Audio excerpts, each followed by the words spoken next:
turned out to be completely unreliable assholes.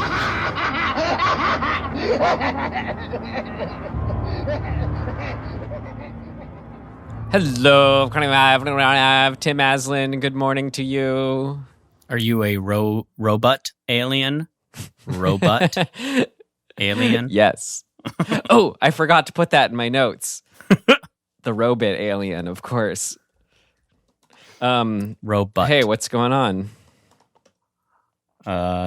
Just waking up after a weird sleep.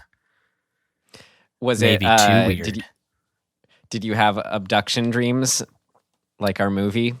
God, I don't even remember what my dreams were. I'd have to really think hard because it's been at least an hour and a half since I've been awake.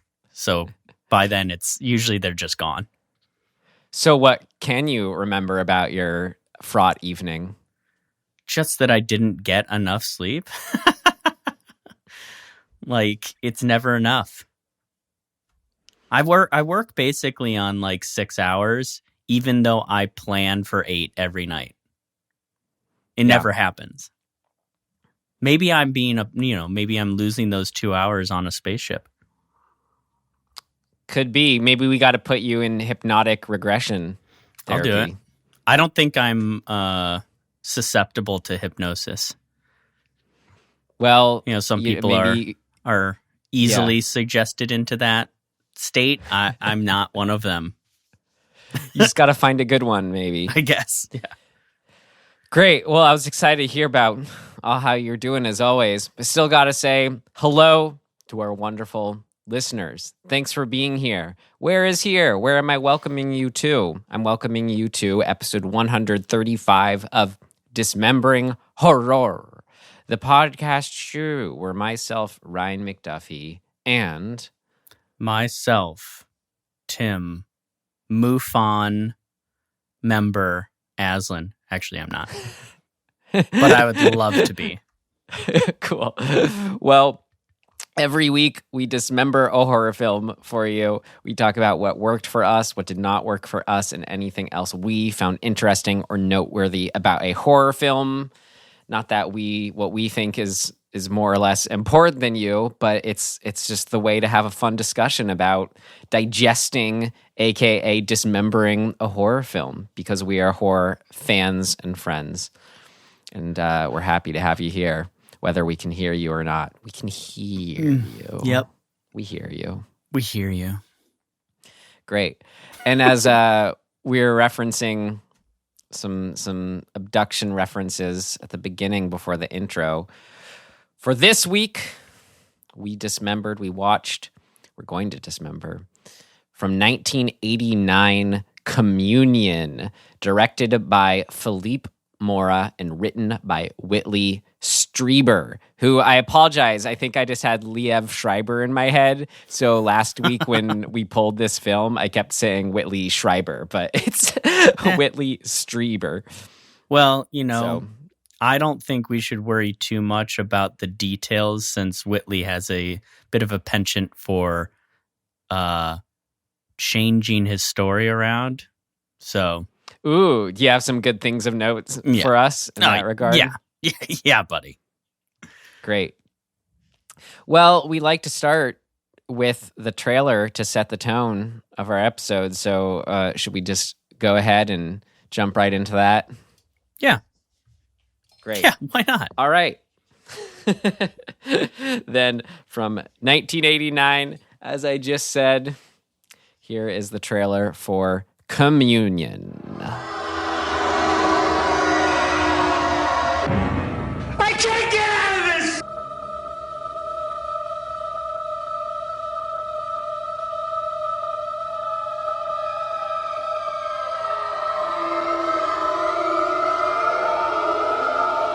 It wasn't a dream. There's a group that meets.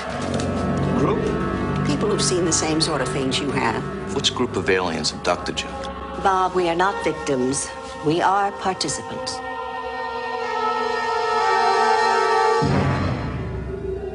I don't recall them being human.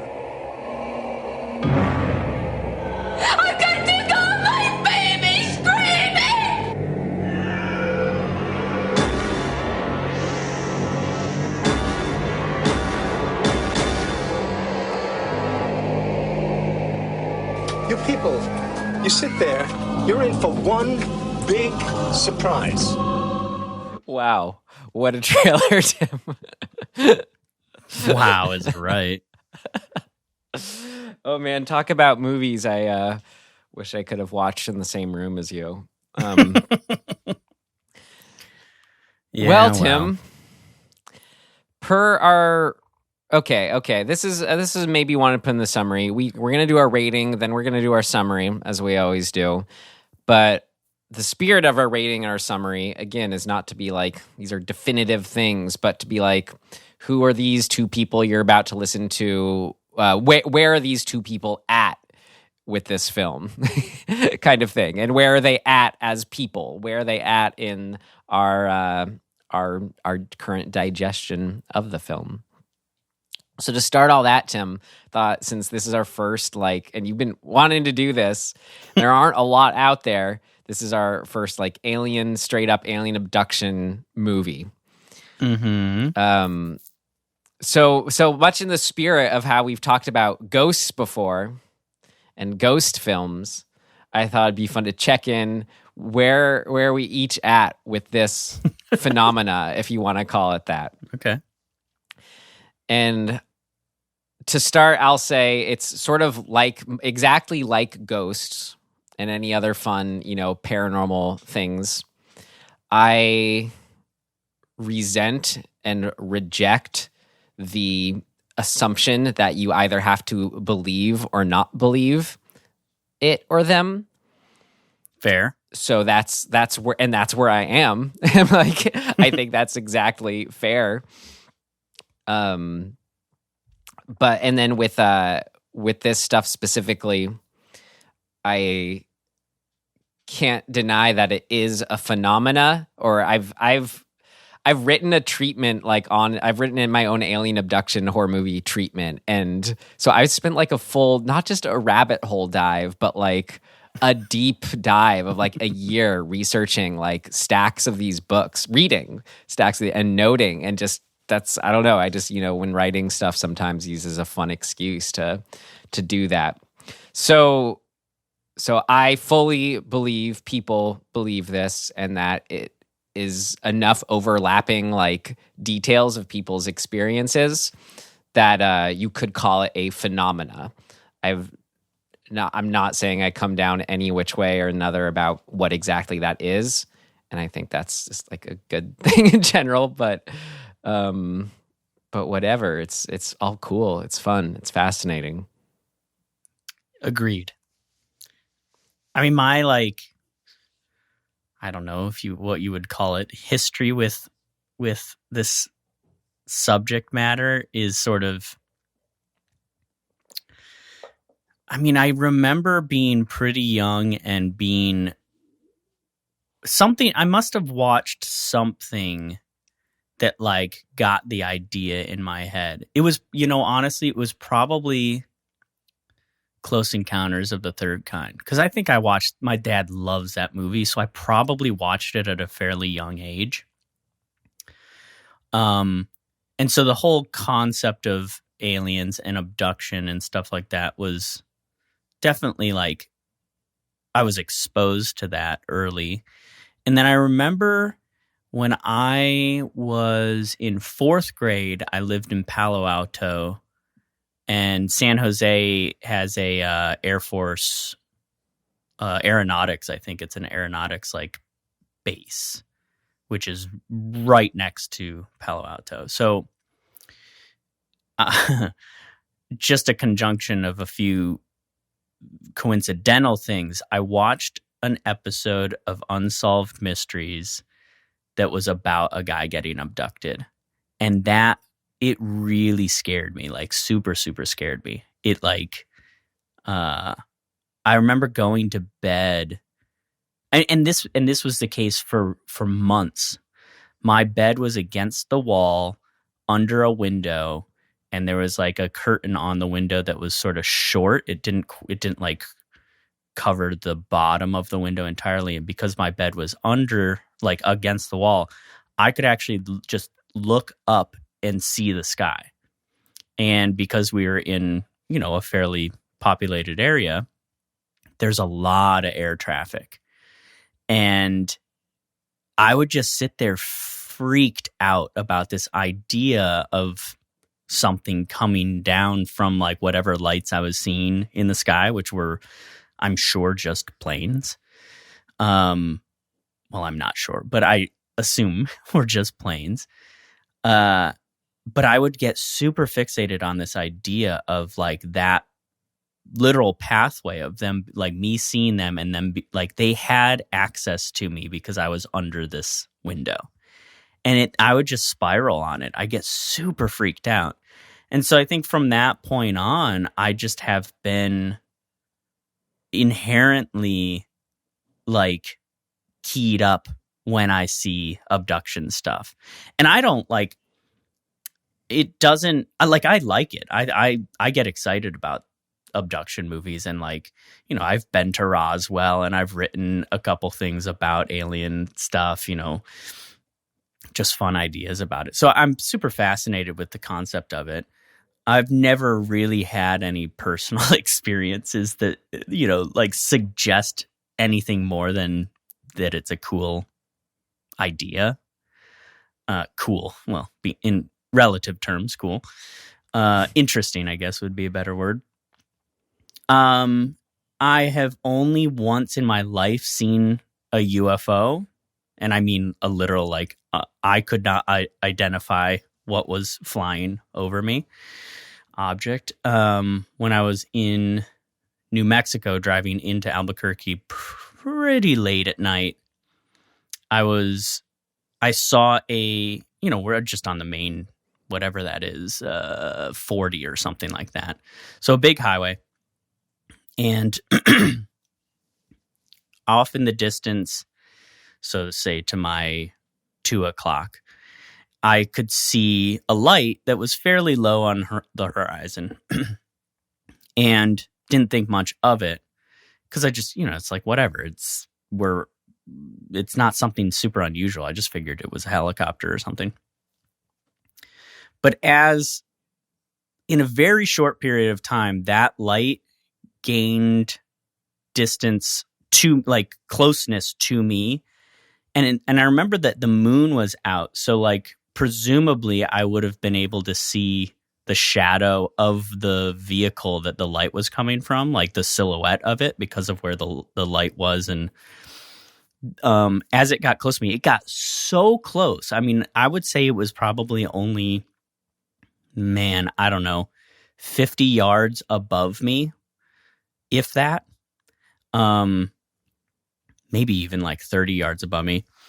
And it was just the light. There was no perceivable body to whatever the light was coming from. There wasn't like it wasn't like a helicopter. I would have seen it. It was that close to me. And it like came directly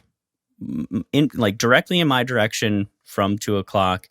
And right as it got sort of to the highway, it took a like hard, I guess it would be a left for me. It went left across my view, across the highway, and then just kept carrying on in that direction to my, what would that be? My like 9 o'clock. And I watched it, you know, I'm still driving, but I watched it go for like, I don't know, 5 more minutes. So it was super peculiar. I assume actually it was probably the most logical explanation is that it was a drone, that it was like a military drone, and that I was very close to, I think there's like an Air Force base or something near there.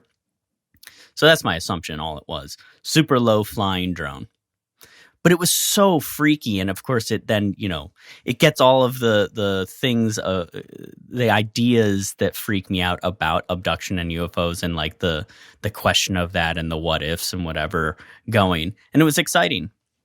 But outside of that, I've had no real, like, anything that I could say concretely was like super paranormal or abnormal. Yeah. So. As far as the alien stuff go, because I don't mean to out you, but you have your ghost sighting that you tell us about. That's right. I do now, yeah. I have the one ghost experience. But yeah, well, so, you know, who knows? Yeah, so, just kind of my equivalent of that. Yeah, that I didn't mention. No, I've had the same like movies were never like scary to me really as a kid. You like intense horror movies like Alien or whatever, except for alien abduction horror movies, things like that. Of course, like Fire in the Sky. Yeah, when E.T. first makes his appearance. Yeah, the whole idea of this, like even Close Encounters. Yep. Like just seeing them is just like terrifying kind of thing. And it's still like more than anything will get me to this day. I just don't think there's really any good movies that deal with it out there. But through like moments maybe in movies or just the idea of it or like, even just first turning on this movie kind of thing, you get that feel. Or watching documentaries, like I just watched this documentary on this guy Bob Lazar. Who talks about all his times. Yeah, great. And though I haven't had any like real firsthand things, I had one weird like dream camping experience thing where like there's no one else with us kind of thing. But I've had people I'm very close to basically tell stories on their part that like in all the sort of, books I've read of different accounts, they sound exactly like the phenomena, whether it's someone I'm close to talking about seeing a UFO that's disguised as a cloud, which is a thing, which you say, well, then why isn't it just a cloud? Because then it starts moving like a UFO, not a cloud, and it's shaped like one. I've had, another friend just tell this whole experience about like a camping trip where they were moving from one spot to another, and were like the way that they were talking about it, it felt like it was like there was definitely something weird about it, and they've just sort of been telling themselves there's nothing weird about it, if that makes sense. Yeah. Like I'm like, wait, like someone was tailgating you with intensely bright lights for over 15 minutes and you didn't hear it or stop or anything, and like like what, and then like they felt someone there at the campsite kind of thing and were like terrified. I'm like, why were you so scared? And they're like, we just knew we had to get, like, stuff like that. And then one friend I spent a lot of time with, I was close to, who knew I was working on this stuff, and it like really shook me, where like he was like seriously like opening up to me about like this exact like the experience in this movie of saying like how the pattern goes is there's always something since they've experienced this from a kid, and like down to like the whole experience where when they were telling me I fully believed they believed it kind of thing, but it it's their reality kind of thing. I don't know, every part of me was like, this, he's not lying here. But really scary of like saying, you remember as a kid seeing like a non-person like standing at the foot of his bed, but it was like in his memory, it like was not, like in this movie, no, it was not a dream. Like, and then like, even then to now, still having issues with wanting the light on or off, like still like it was that traumatic kind of thing. And then since then, all these weird things that of like, again, just matching the exact experience of everyone when you read about it, of like just some of the details, like when you like get sick and then have an abduction experience and then feel better after it, and vice versa, things like that. So again, in my circle, like I've talked to people, where it instills it in you as like you just question it all. It's cool.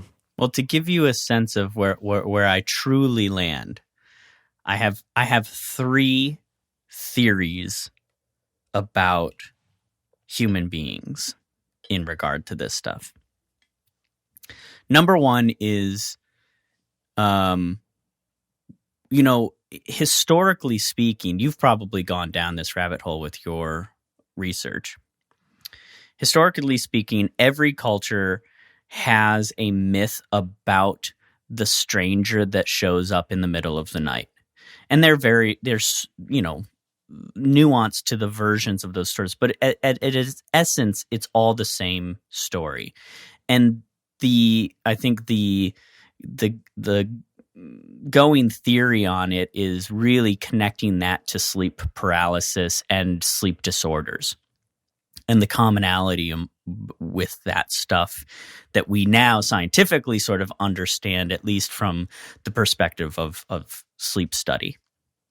So that's one. And the reason, quote unquote, alien stories have become predominant is because of the cultural sort of awareness and like literature, and it's just in the collective consciousness of humans, right? Before it was aliens, it was witches, or before it was witches, it was demons, and before it was demons, it was the succubus. You know what I mean? It's like every culture kind of has their version of that, and the theory is that really all that's ever been going on is sleep paralysis or disorders associated with sleep, because they're all kind of intertwined. So that's one theory. The second theory I have is that it's all trauma based, and that the commonality, and like sadly we know that abuse and sexual abuse is extremely prevalent. It just is a thing that a lot of people experience or are the victims of.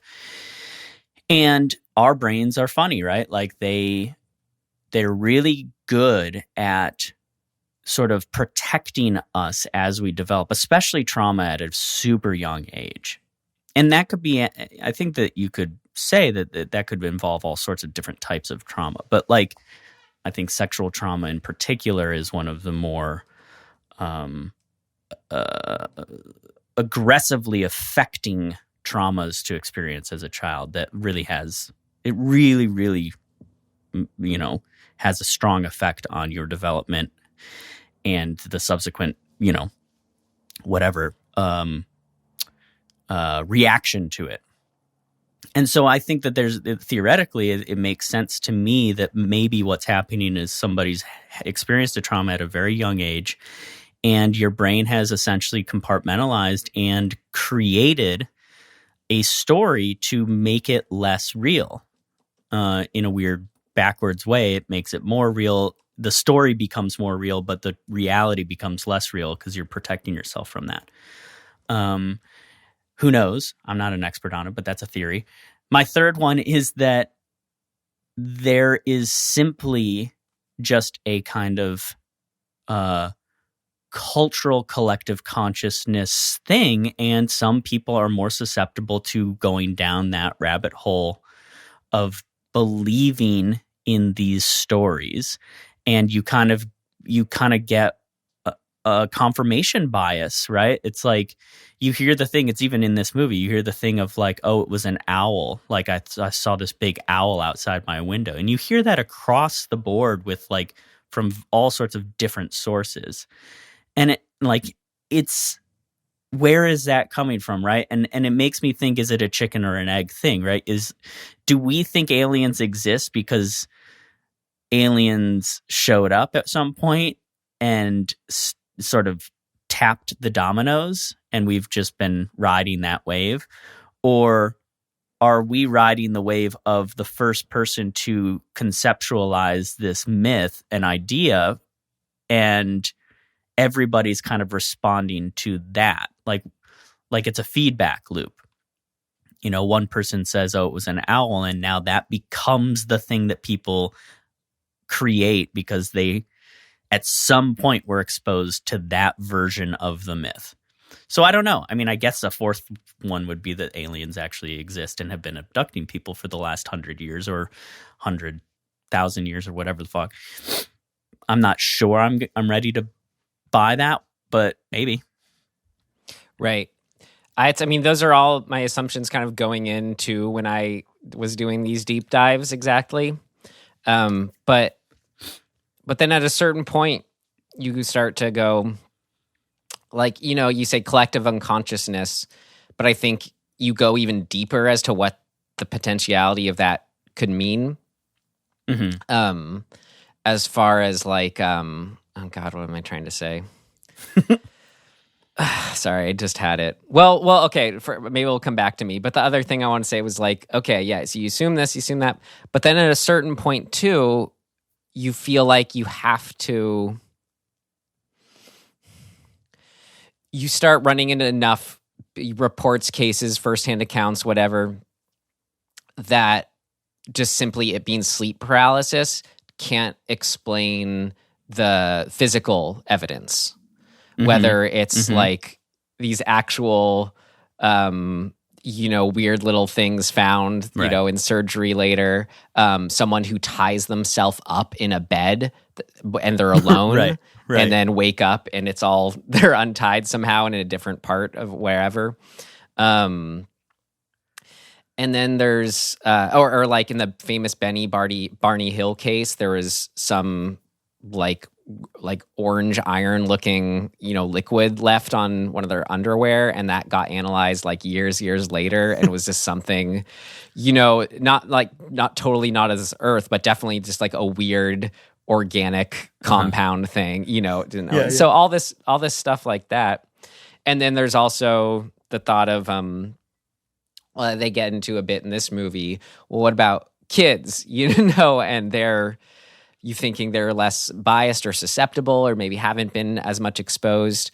So that I think that's where I was going to with the collective unconsciousness thing, where it's like not necessarily maybe on the level of exposure of kind of vagueness, but like actually on a deeper level from, we're all in tune with a sort of deeper awareness or knowing even from birth, let's say, that somehow, or it connects us. Yeah. I mean, I think like anything, there's hard evidence and there's anecdotal evidence.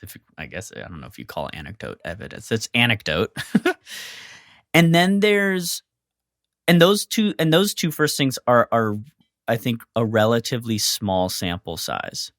And then you have everything else that you potentially could explain as not legit or falling in outside of the category of like fitting into what you're talking about, the things that are a little too concrete to deny. And so, sifting through all of that is not easy. And I think people I have a weird disdain for Whitley Strieber because I think he's a charlatan. And I think that there are a lot of charlatans in this realm. And they are preying on people with science fiction. And they've almost become a part of the perpetuation of the myths often a somewhat harmful way. And maybe that was not their intention. Maybe it was all their intention. Maybe they really believe what they're saying. I don't know. Whatever the case is, he smells like a charlatan to me based on the stuff I've read. He's like contradictory. He's squishy about a lot of things. And there's something about it that makes me not buy him. And I could be totally wrong. I'm willing to cop to that this is a shitty point of view that I have. But my instinct points at he's a charlatan. And so then that muddies the water, right? Like people, if those people are charlatans, they're just screwing with any ability to scientifically like get to a conclusion that is based in actual data and fact. Right. And that's the thing with, when you say there's anecdotal evidence, what gets me at a certain point, you read like enough like interviews, watch enough interviews, you see there's not a shortage of it. Like it's tons. Very true. Yeah. And at a certain point too, you just like, your gut thing, your intuition thing, whether it goes one way or the other, but you either believe them or you don't believe them. And maybe I'm just too trusting here, but like, just the way this person is talking about it, I believe them when they say they are not interested in this and they were even hesitant to talk about it, kind of thing. Well, I versus think like wanting any kind of attention. That's what's so interesting about this type of stuff, right? And the same applies to ghost stuff or anything paranormal. Holy fuck. The sneeze aliens don't want me to have this opinion. Belief, like you kind of said, you believe that they believe what they're saying. That doesn't make it true. You know what I mean? Like, it just doesn't. It's not enough. And so, as much as we, like, humans are so unreliable sources. They just are. Like, they're unreliable witnesses, especially in their own stories. Like, they're really unreliable. And so I think it's like, what's more fascinating to me really than the question of whether or not aliens exist is what is driving the brains of humans to have this sort of overlap, and like, can you point at causality like within the human condition and still not have it confirmed that aliens are actually abducting people? And I think the answer is maybe. Honestly, based what on just scientific, like not scientific, but like just based on the psychology of human beings. Like, I think that stuff is super fascinating. I think what's honestly more fascinating, since I can just open to believing whatever, is people's like why are people so like almost like violently rejecting of the ideas or of people's reports? Like, why is the default so hard on it's not real? That's honestly what the psychology that I find more interesting. Because like, you mean like literally the people who have not had an experience are in the tradition. Yeah, the skeptics in the traditional sense of the word. Why aren't they skeptic towards themselves or what? Like, yeah. I'm more interested in that because they're the ones who are the majority of everyone who seem more like certain, when everyone who's, experiencer or an open to believer or a believer, they're kind of more of the like, look, I don't know, I'm just saying what I saw and what I experienced, So this sort of steadfast, passionate rejection of like not even wanting to hear any of these things or saying it's just this and then not even wanting to hear detail. I think that is infinitely more fascinating in a way. Right. But also that does not infer that the opposite is true.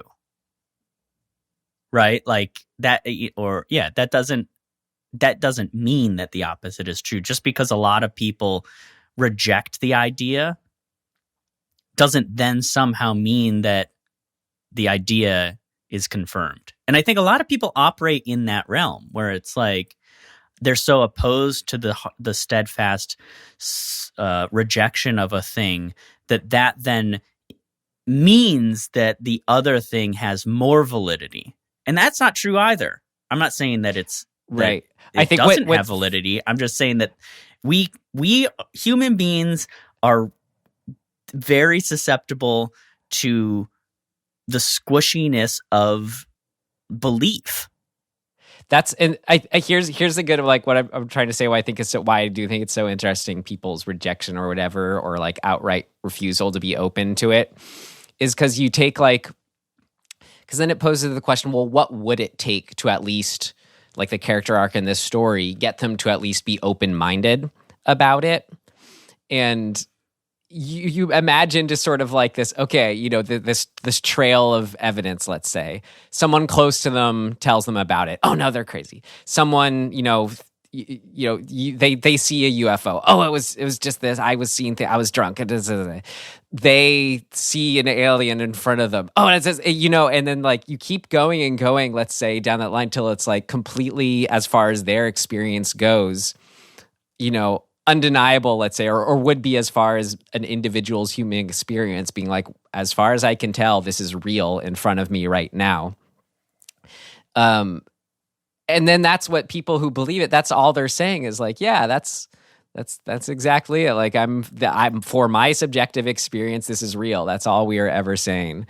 And just kind of this, I don't know. It's when there's someone is so stubborn in a line, it just fascinates me with is like, well, what do they even have a sort of breaking point, or would a sort of paradigm shift of the reality be so shocking or whatever to them that it's how, I don't know, it's just too much? Or well, I think that we know the answer is often no, because like you could take a real life example that we've just experienced, right? Like there are proponents of lies in the real world that even when faced with the objective truth about that lie, they can't accept that it's a lie or that the lie is bullshit. So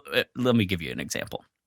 The big lie that the election was a fraud, right? That somehow Trump won the election, even though 8 million or whatever the number was, more people seem to have voted for Biden, right? And this lie that it was stolen from Trump.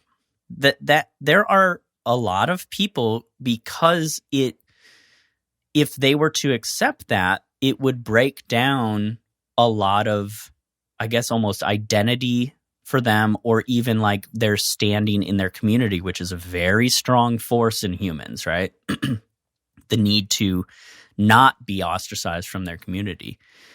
And so we know humans often are not good at accepting objective reality in front of them.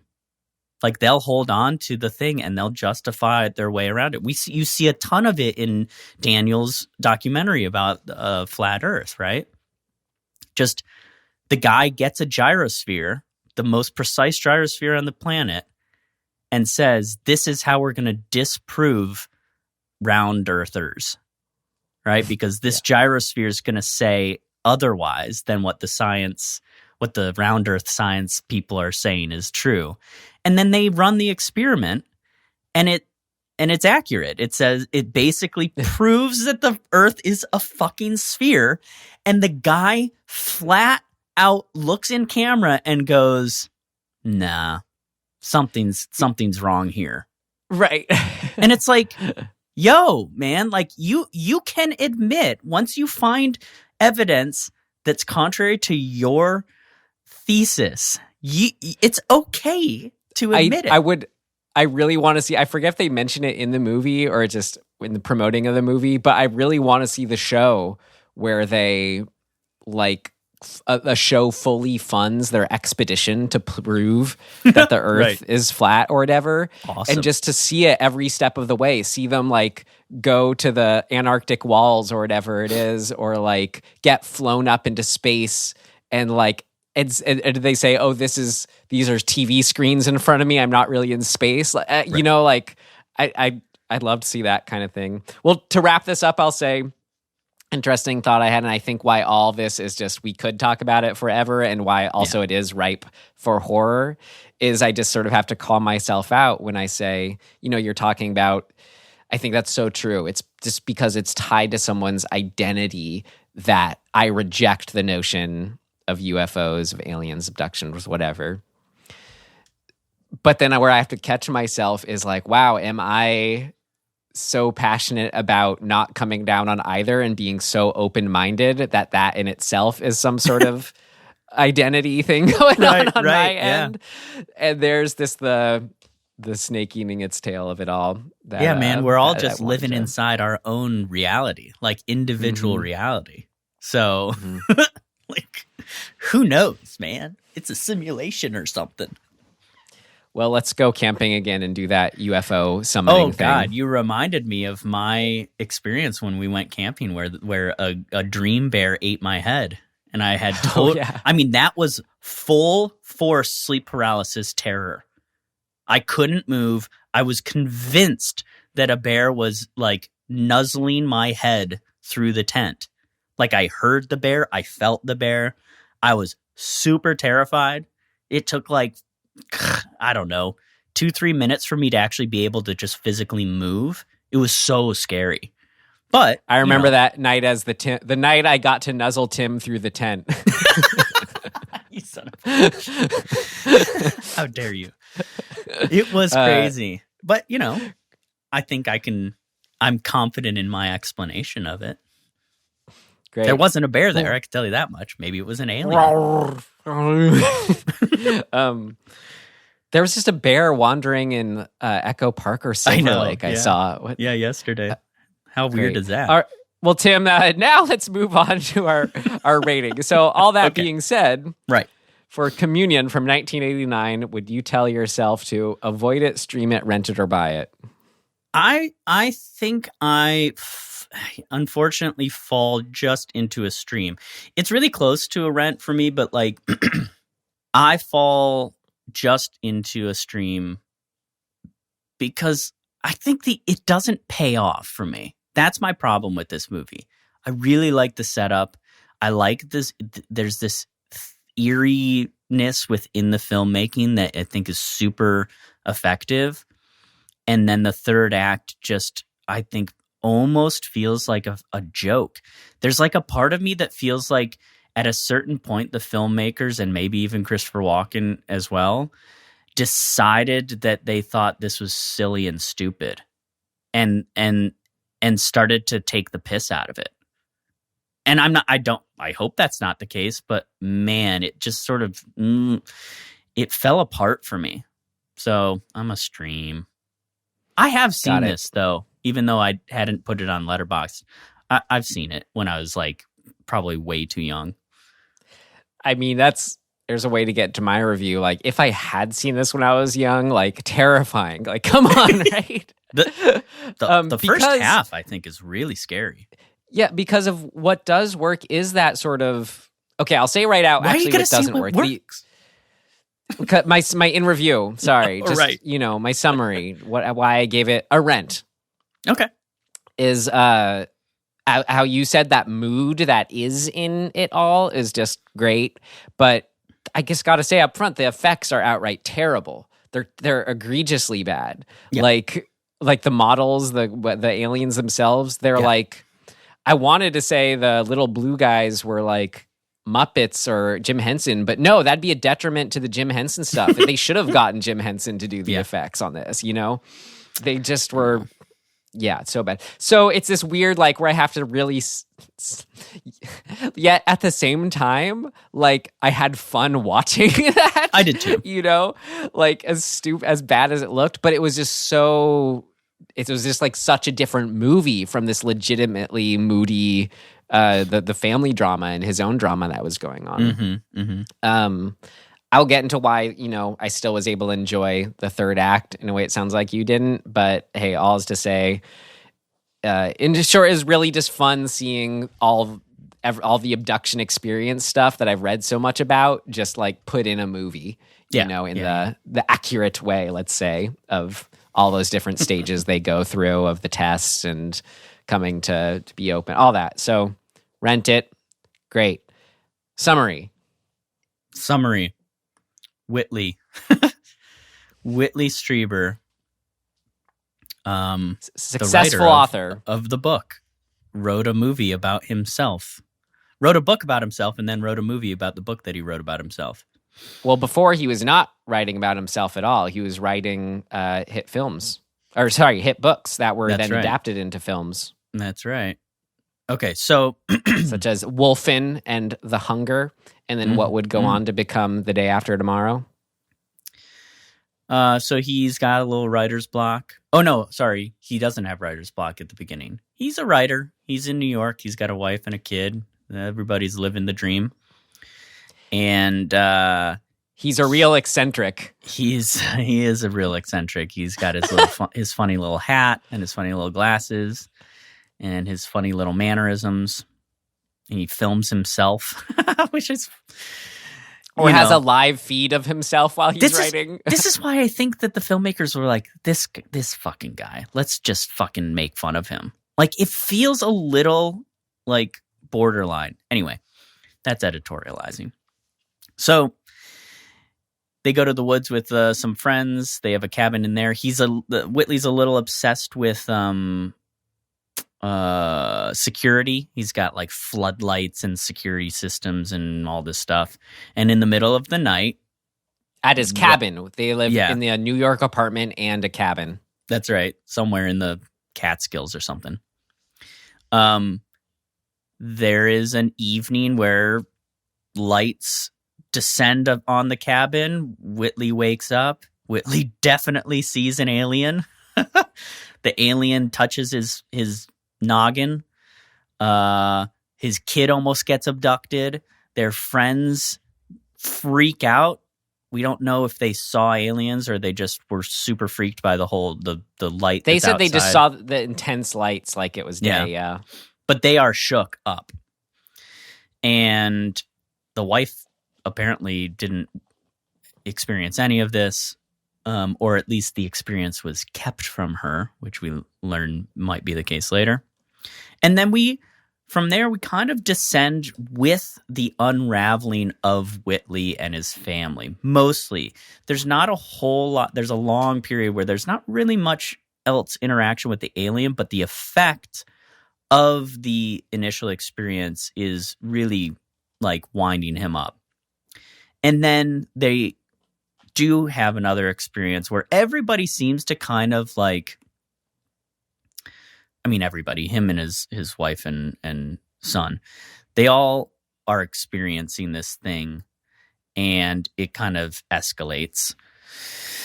And that leads him to kind of have a bit of a break. He almost shoots his wife with a shotgun. He's seen the aliens, but then they're not there. So it's a very, is it real? Is it a dream? Am I losing my mind? What's happening? They go to a psychiatrist who specializes in this stuff, does some hypnosis to varying effect. But it's ultimately, I think we get this confirmation, or at least a feeling of confirmation in the end, that they believe what's happened to them actually happened to them. And then the movie kind of just ends. I mean, I'm leaving out the anal probe thing, but like, I don't think that's super relevant to the actual broad I would say story. The movie just ends. I think we have quite the ending. A very very Ken Russell ending, actually, I felt like. Mm-hmm. The ecstasy of an abduction, very much as done by Ken Russell, it would feel like. Yeah. Which is, we'll get to that. But that's kind of the story, basically right? in the end, Whitley, he goes from complete like denial to whatever this is, I'm learning to live with it, and accept it, right? And just stop thinking in those terms of if I'm crazy or not, or at least feeling like he's okay with not having an answer. Well, and the through line, the way we mark that is that he goes from having all these great ideas and getting in the groove of writing in the first act. He has the experience which totally paralyzes his ability to write in the second act. And then through the third act, he comes to terms with it enough and writes about it. And that's how he gets back to writing, is that he writes about his experience. That's the answer. Which then becomes the book Communion, which then becomes the movie we are watching. Yeah. Do you see why I feel like this is so... It's just the ego snake eating its tail. Like, to me, it where I'm coming from with that. Limited to what we just talked about? No, because he was already a prolific writer, super interested in fiction, who actually went through all this. Who says he went through all of this? Well, yeah, who actually says it, who actually, I think... We can talk about him later. I would see myself doing something similar if I was in his shoes, as far as like sure. Yeah. No, I agree. I think it's if you go through something that, let's just assume you go through something this life changing. And you're a prolific fiction writer. I feel like I'd want to write about it, you know. Right. And that is it. And also, I guess in his defense, it did kill his career. Like he was set up to be quote unquote the next Stephen King, but then did get ostracized because of his interest in all this. Okay. Fair enough. Let's talk more about the movie. Yeah, let's talk about what worked. You ready for that? Yeah, I'm going to assume yes, you're drinking. All right, here we go. What worked? What worked? What worked for you? What worked for you? It worked like a charm, Smith. What worked? What worked for you?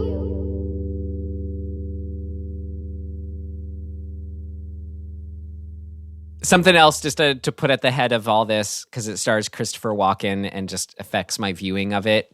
I'm kind of like obsessed with Natalie Wood and her whole case. Mm-hmm. And, you know, and again, with not knowing what to believe, I just feel like Christopher Walken isn't saying something. He's on the record of not wanting to go on the record. He isn't saying that Natalie Wood's husband or boyfriend, Robert Wagner. Robert Wagner probably killed her. That's what he's not saying. And that, as like much fun as, you know, Christopher Walken was always growing up, and like the Weapon of Choice music video, I'm like, oh my God, it's the greatest thing ever. And he is a great actor, you know, and he's just funny, whatever. But that has now, you know, as I've gotten older, listened to the Natalie Wood podcast, just thought about her more. It's very, you know, I don't know. But I am someone who, I am someone who, like, once the movie starts, he's a good enough actor. I am able just to see it for what it is. But anyway, I just didn't want to not mention that. So having said all that, crazy Christopher Walken, like how he does, you know, bring his eccentricity to this character, like right off the bat, like I loved. And it's like one of those weird things where it's sort of like is this line of like, wait, is this like realistic how he's acting? But then he pushes it so far, it then does go into realism as like, this feels like a real life, just fun, kooky guy. So yeah, that's all I have to say about him. And then, I mean, his crazy then kind of, you know, levels out, but then comes fully back at the end with a crazy scene. So yeah, crazy Christopher Walken certainly worked for me in this film. Yeah, I agree. He's so odd, and just as a human, it's hard for me not to just kind of be like, yeah, man, whatever works for you, bro. I'll get on that ride. Whoever you are, yeah.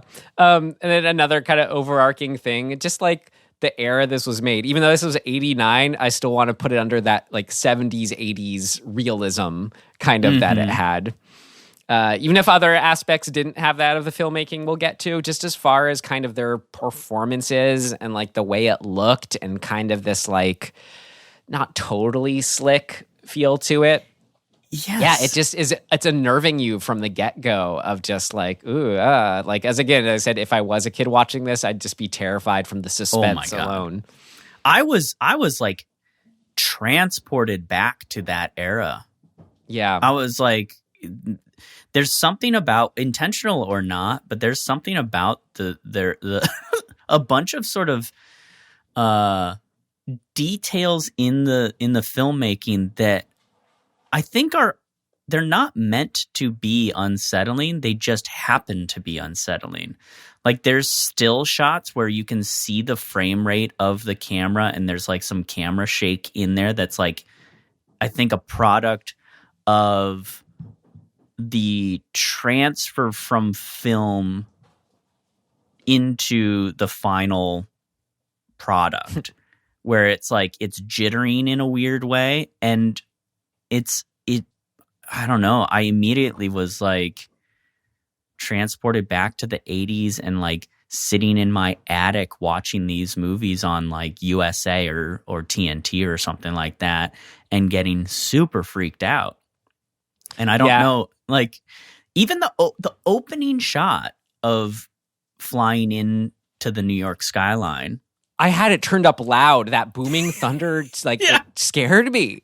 Like, and there's like a weird moment in it. Like, you're moving in they've like sped the film up and you don't realize it because it's just a aerial shot. And then they slow it down to normal and you go, "Whoa, like what the hell?" And there's like that booming and the titles come up and everything.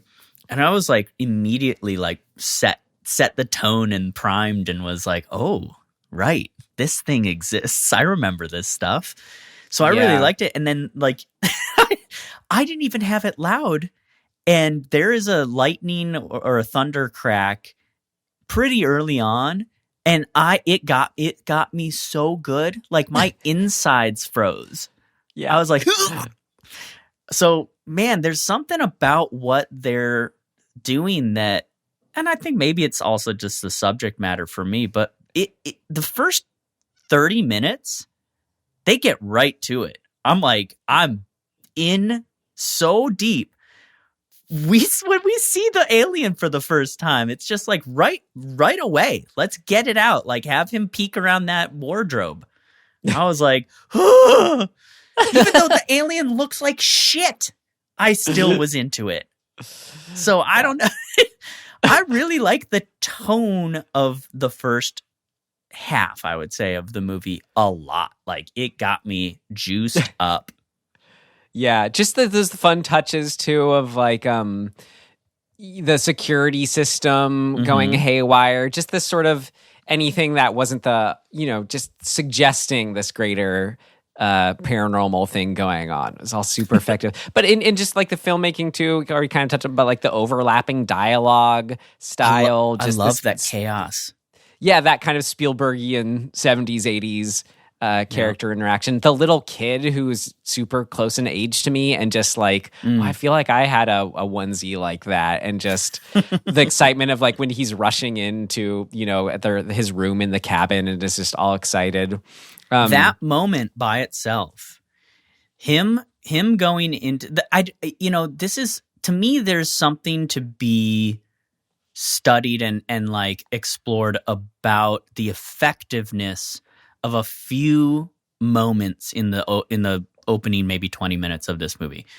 One in particular is the kid running into his room and stopping, and we watch him kind of freeze and look around the room like with this vague, it's like, is it like excitement, wonder, fear, like what's going on? But he looks around the room and is a little like hesitant.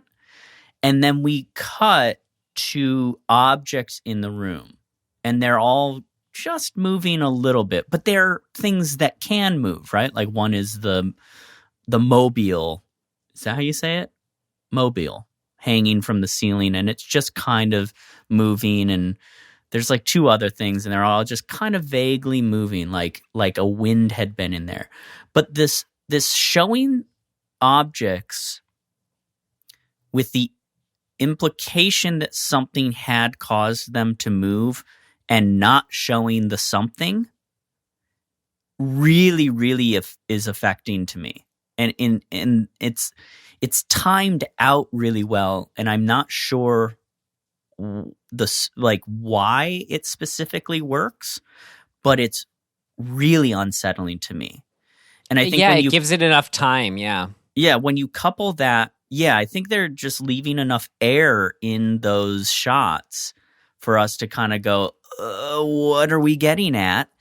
And then you couple that with the exteriors that are essentially POV shots of the unseen thing that's coming toward the house.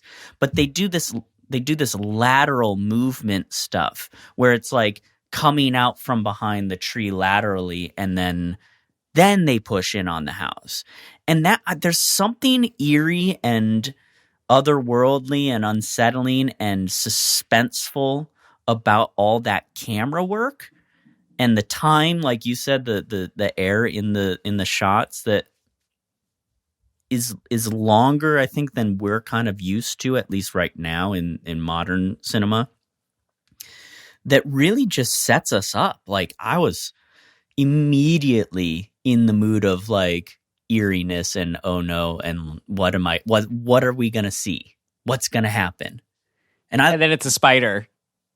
And then it might be not a spider. Remember, like, that's what I love of they're constantly posing an answer and then the possibility of that not being all there is to the story. Yeah.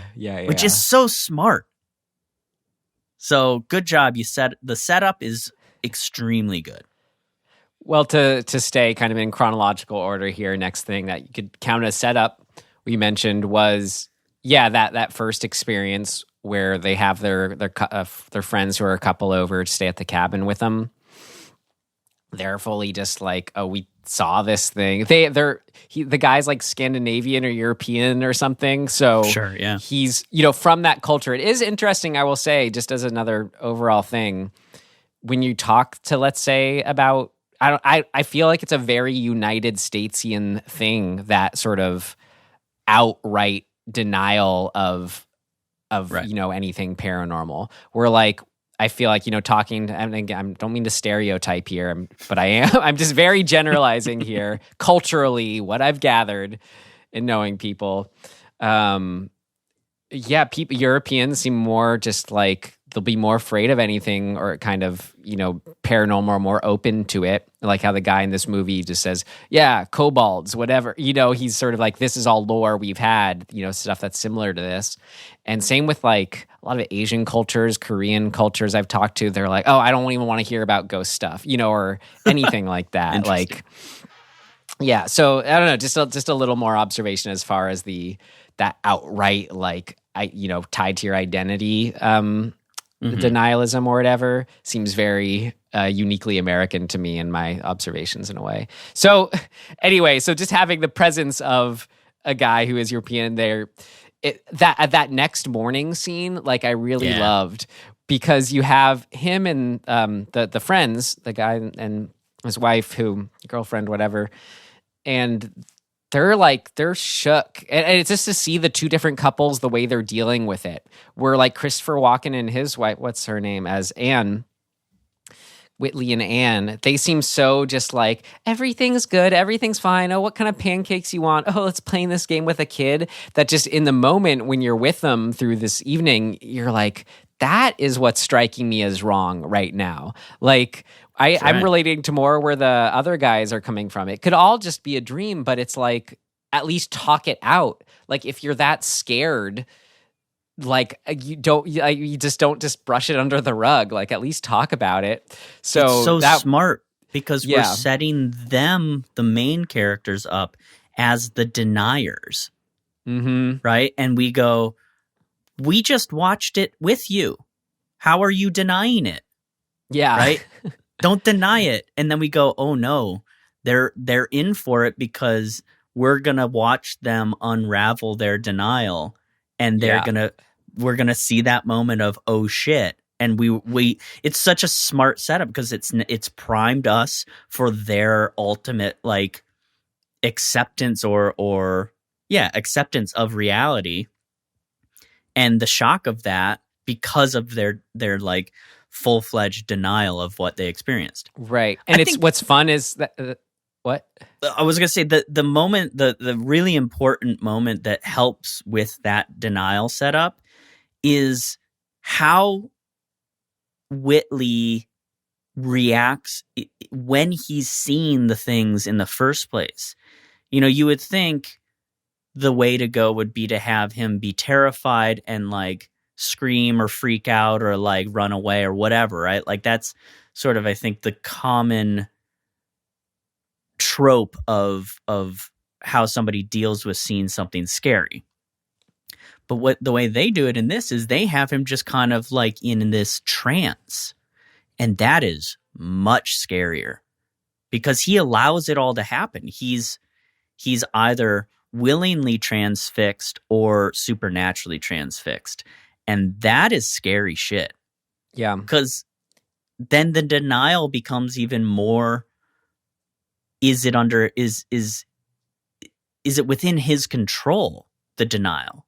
Or has something been done to him that is pushing him to deny things? And so it becomes this creepy, like, wait a minute, like, we can't really trust them, but maybe they're at the mercy of something else, which makes them even more the victims of this supernatural thing. That's scary shit. I think that way of setting all of this up really gets us on board with the subsequent sort of maybe drawn out stuff of how it's affecting them. But you're okay with it, I think, because of this setup. Or at least I was. And what's so fun too, I mean, maybe I already kind of said it, but that morning scene, how that denialism on their part, it comes down to something as small as wanting to just push off and deny the mere fact that their friends are scared at all.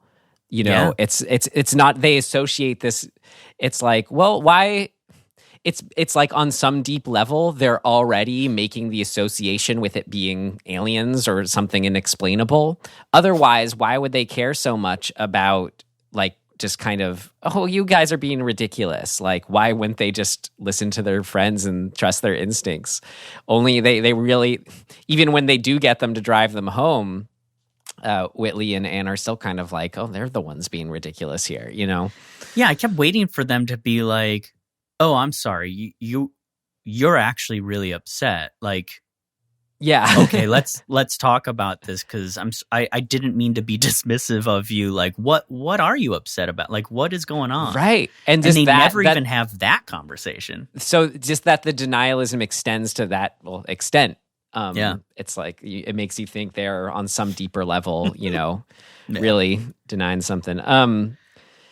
Let's see. I mean, as I just kind of said up front, well, I guess another overall thing that worked for me was just having read all this abduction of stuff and getting just to see it play out on all sorts of levels. I should say, not seeing the experience itself levels, but just on the character levels of whether it's like what we just talked about, the kid talking about, you know, what he's going through, that, you know, that always is an interesting element to it.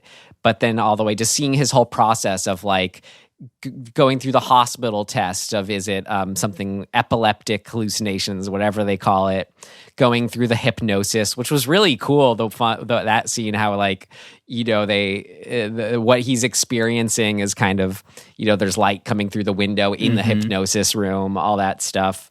Yeah, just his performance is great through all that.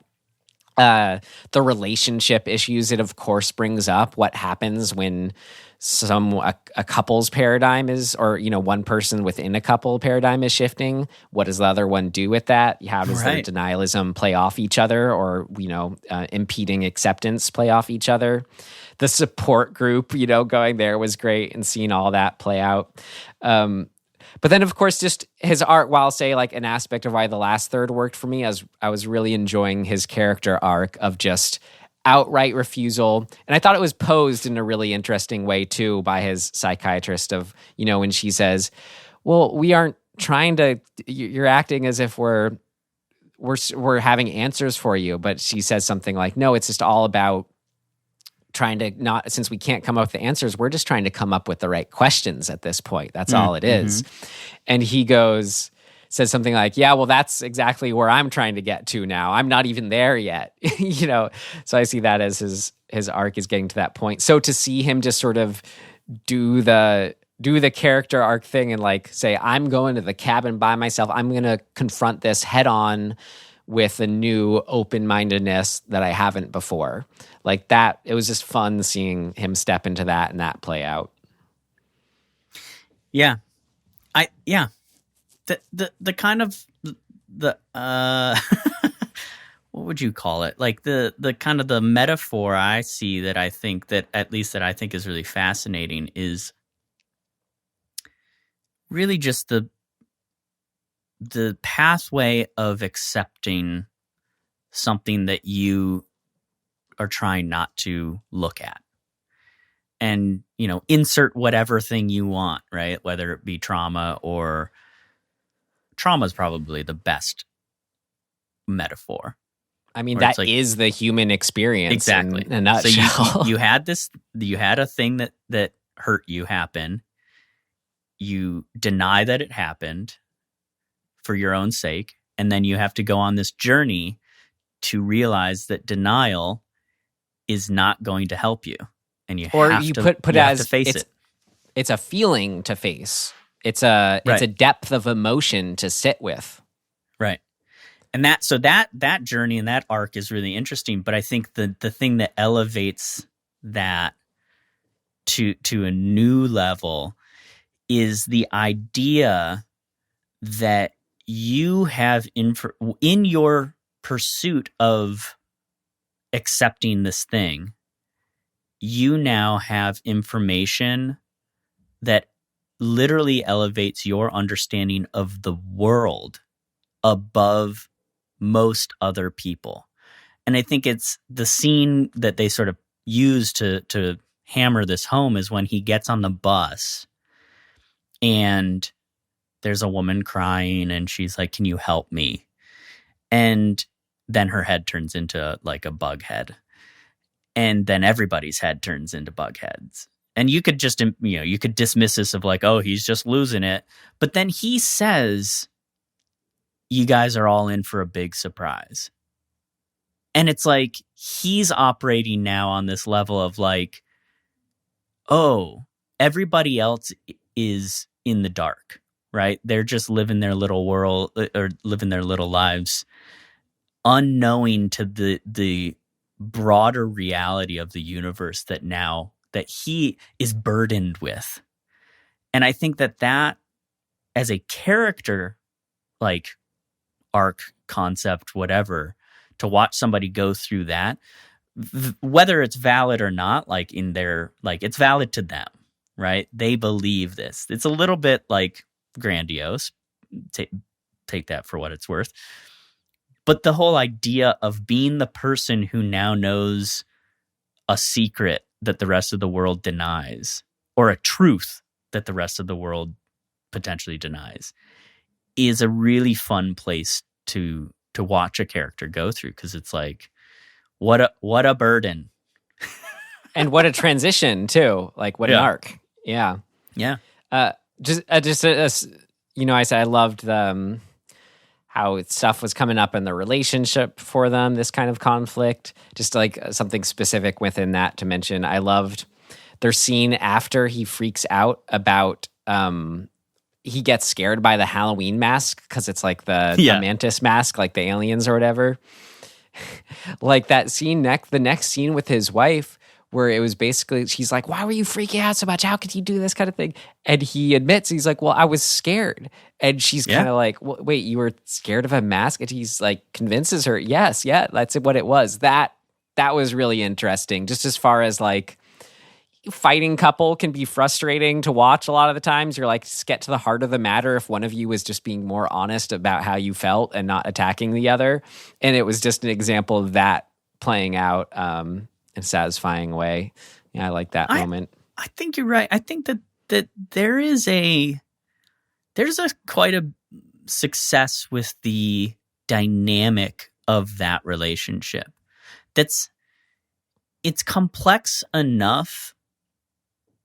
I think often you see it a little too simplified, where it's like one person in the relationship, has this paradigm shift and the other person is just like, "Well, fuck you. Wow, I'm out."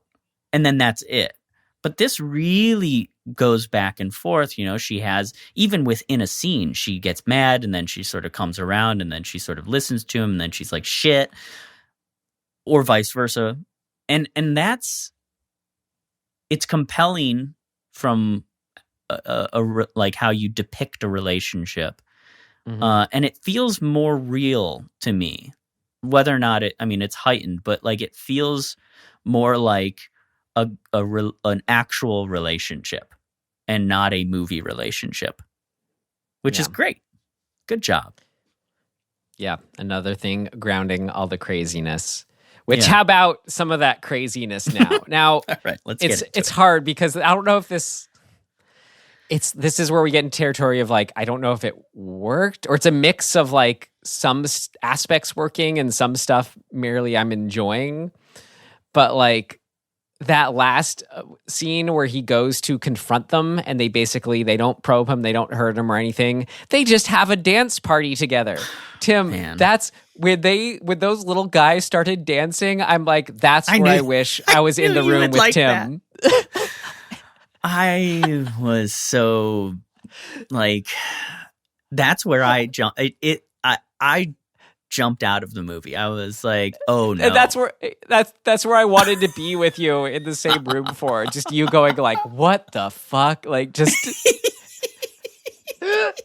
But I will say, like, come on, guys. Now, hear me out. I think you're just messing with us. It wasn't just that. It was that it took it to the extent too of like the Whitley and Anne, like other versions of them there being dressed up as like a magician and their assistant from the 1920s, like their weird flapper selves.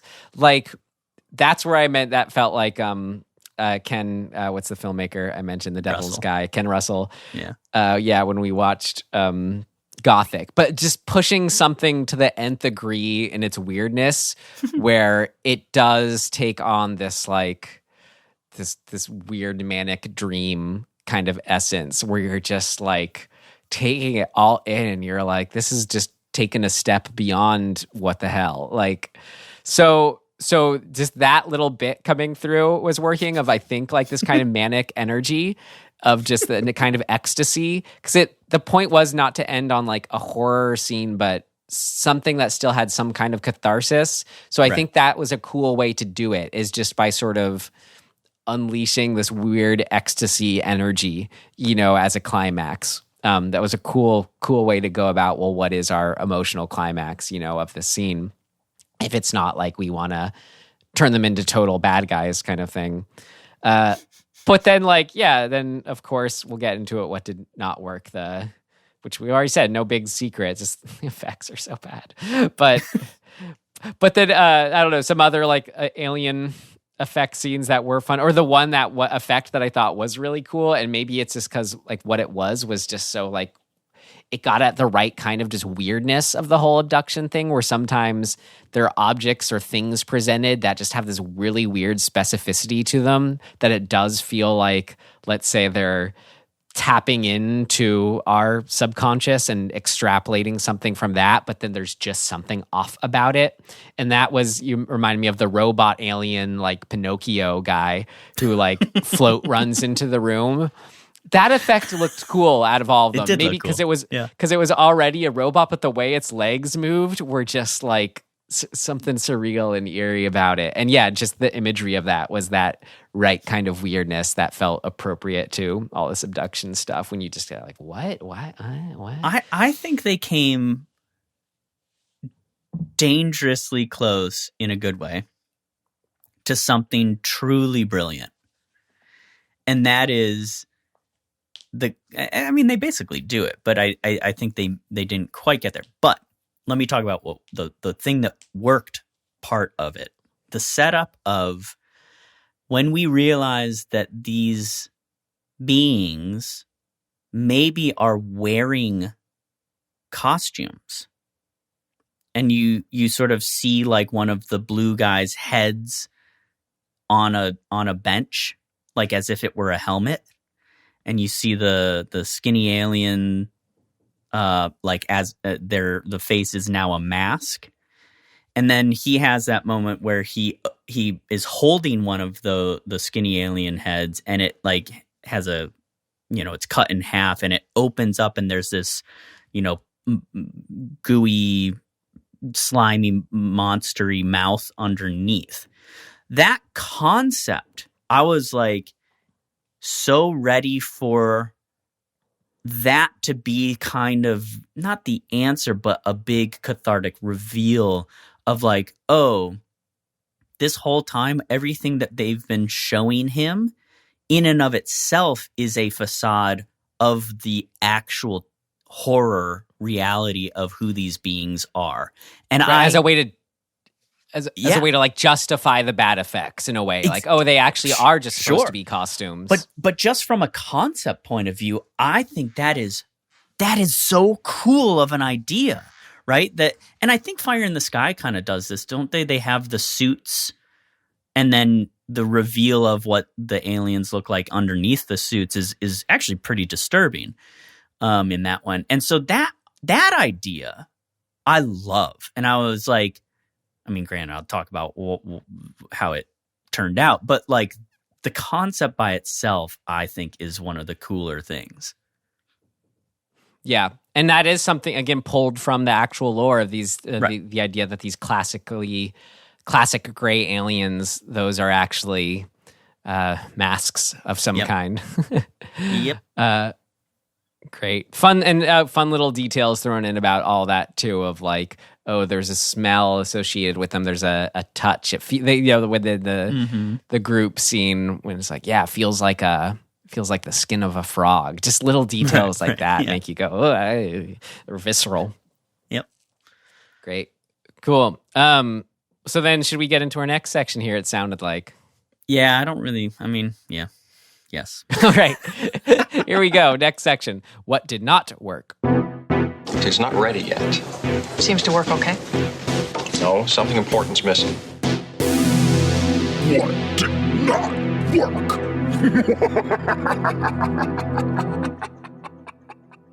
All right. Well, I mean, I might as well just piggyback on that last thought.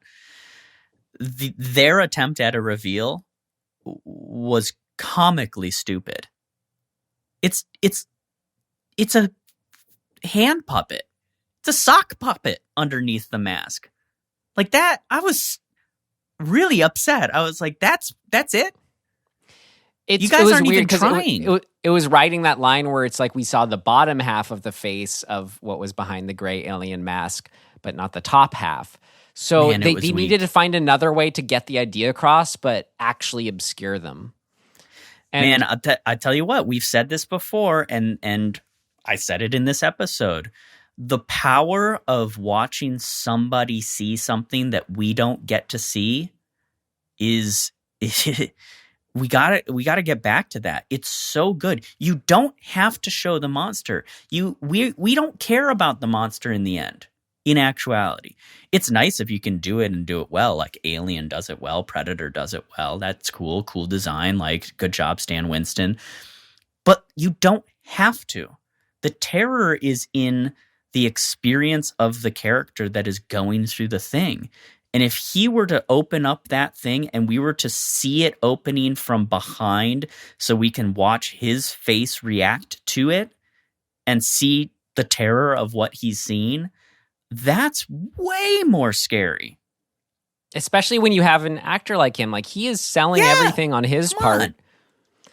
I mean, this movie more than any other movie recently reminded me that all we're doing when we do what did not work for us is just the version of the movie we wish existed. You know, I was just thinking explaining about this what yesterday. that would be. Yeah, because just imagine, because this is it. Imagine the version of this film where we don't see any of the alien stuff, and it's just all obscured. Like we could still even get him being carried away, like vaguely by like cloaked creatures and never seeing their faces.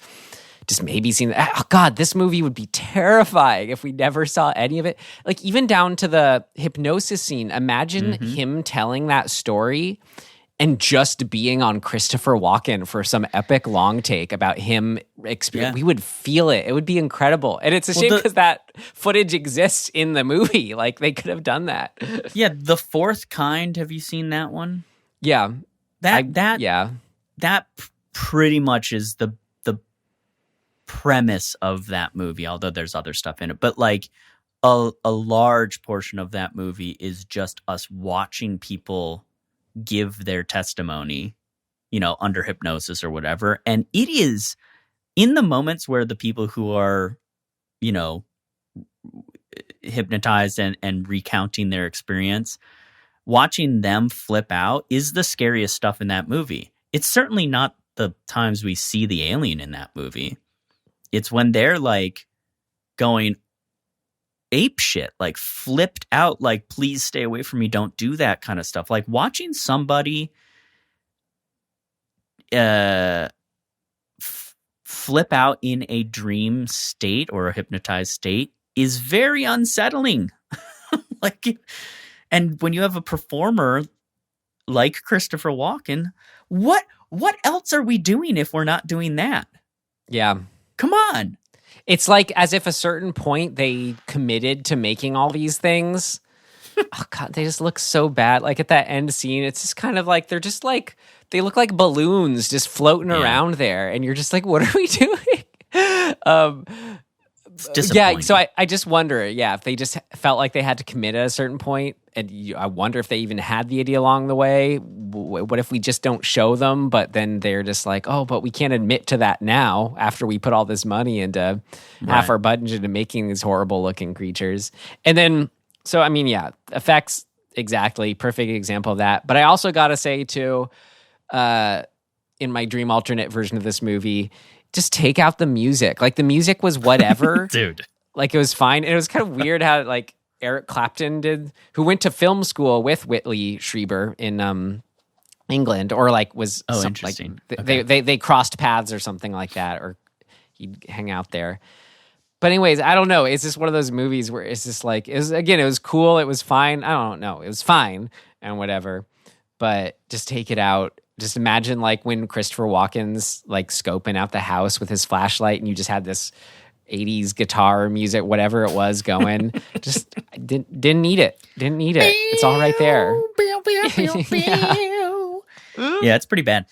The synth string stuff is weak. It just doesn't fit. It fits in the sense that it's like a time capsule. Yeah. But it hinders the movie a lot. I completely agree. But it's like, aside from those big things, I didn't have anything else, you know? Yeah. I don't, it's sort of more a plottingness that from about the middle to the end of the movie, I feel like we're not getting anywhere a lot of the time. We're kind of just going in a circle for the second half of the movie. I mean, we do progress slightly, but it doesn't feel like it progresses in an effective way to me. Like it doesn't ramp up, I guess, is what I mean by that. I mean, I think typically what I enjoy is getting kind of to the midpoint of a movie and imagining that's the peak of the mountain, and now it's all running down the hill, and you're gaining speed as you carry on to this point of either, hitting the bottom of the hill, or like all of the whatever, I don't know, the crags and stuff that you're bouncing off of as you gain momentum. So this felt more like, to keep this severely stupid analogy going, it felt more like it plateaued at the peak. And then we just kind of plodded along. And I just was like, and then the ending to me, I was just like, who cares? Like it's too irreverent, or attempting to be irreverent, of them standing there like looking at the helicopter fly away. Mm-hmm. I'm like, fuck you. I don't care. Wow. Like what do words, Tim? What do we get out of this? I was disappointed because I think the setup is so good and we could have gotten something much more exciting. Here's kind of the very least, like, I want to see if their whole thing is acceptance of this thing. I hate like hero shot endings like that. Just seem really like they're jerking themselves off. It doesn't feel like good storytelling to me.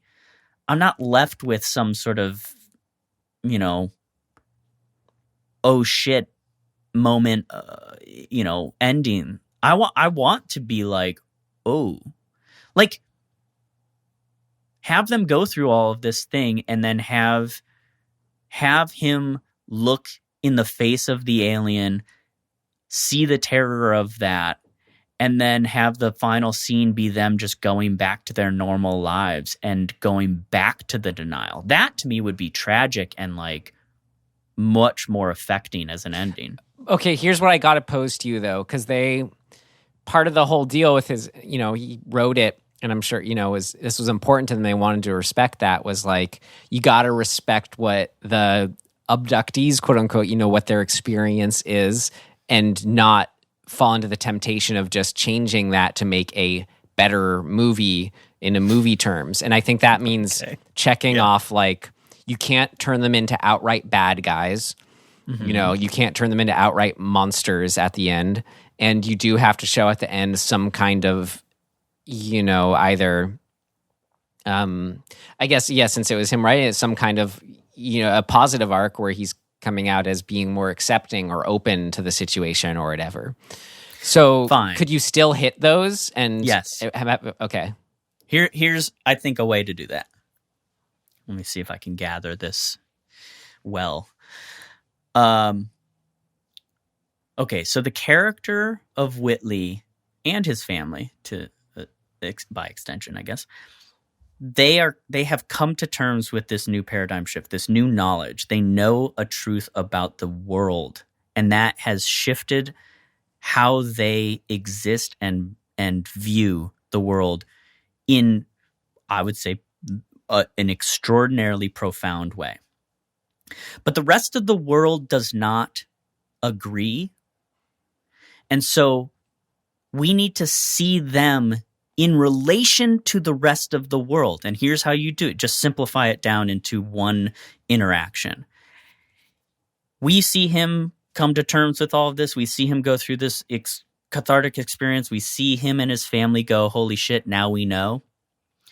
But they have to still live in the real world. So the final scene to me should be more like something of them having to go through the paces of day-to-day life again with the burden of this knowledge, and have somebody flippantly, have him going and getting coffee at the local bodega or whatever in New York City, and have somebody pick up a National Enquirer and be like, Bat Boy, and Elvis got abducted or whatever, and have them flippantly remark about that. And all we need to see is a reverse shot of Christopher Walken looking at them like with his Christopher Walken face.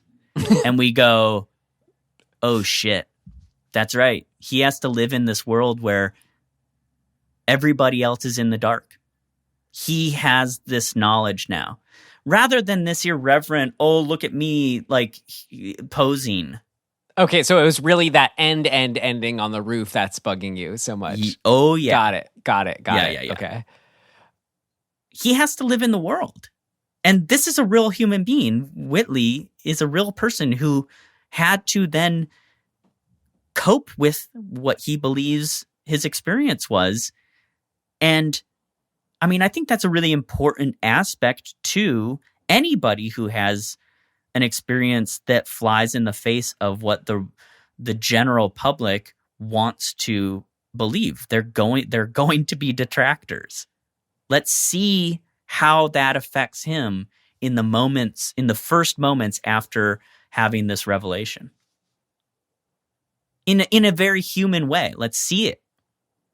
Because this ending is like, well, we're us three family. We're now the superheroes of our knowledge.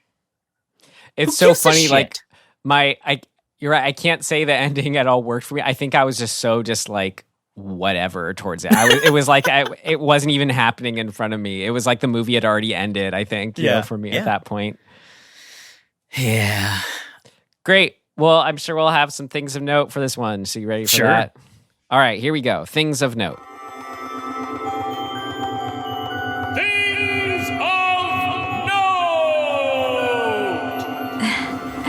This should be interesting.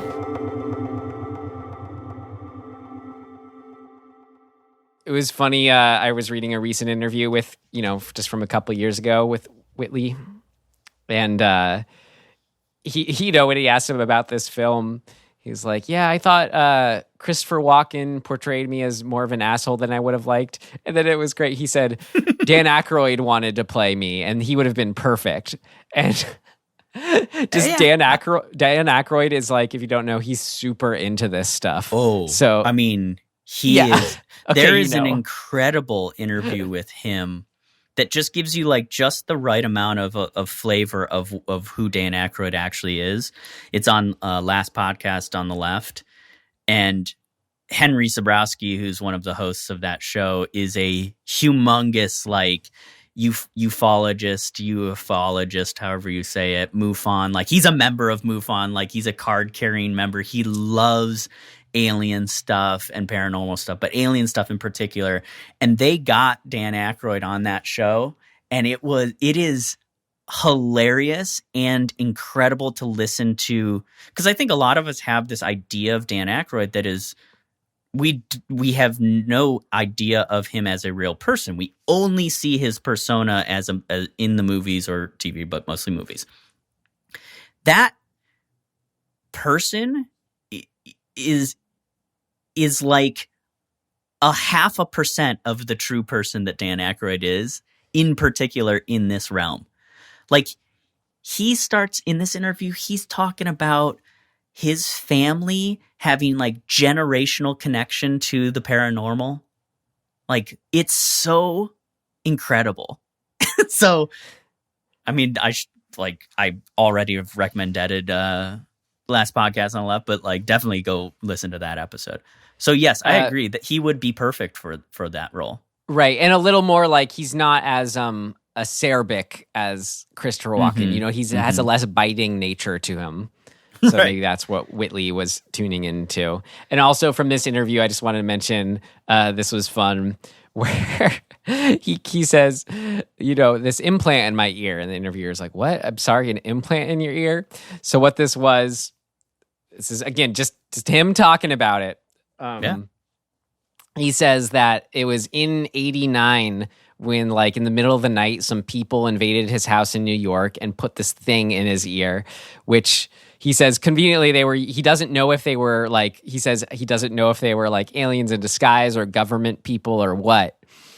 But he says that, of course, conveniently, there wasn't a scar or anything, but that for years his ear would turn bright red occasionally, and he knew it was doing something. But then he said he finally went in.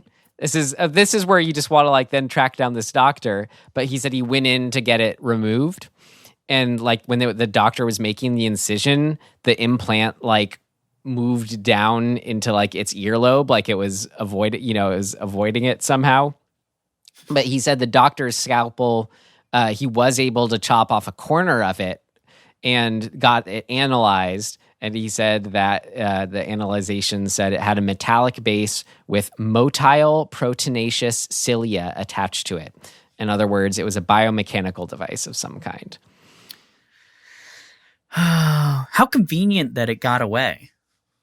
But it didn't entirely. And that's a perfect metaphor, exactly what all this stuff is. It's like, we got a piece of it, you know, and it said this.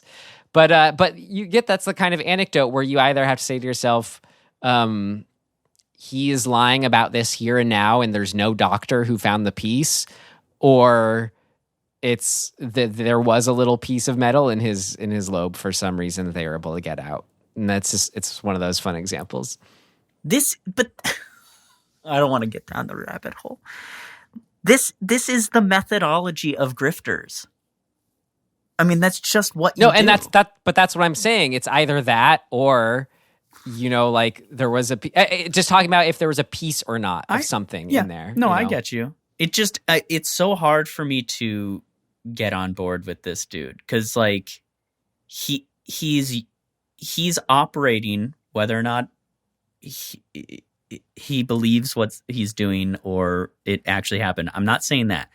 But what I'm saying is his methodology and how he tells stories and his inconsistency in other realms are from the playbook of how to manipulate and like be a charlatan and grift people.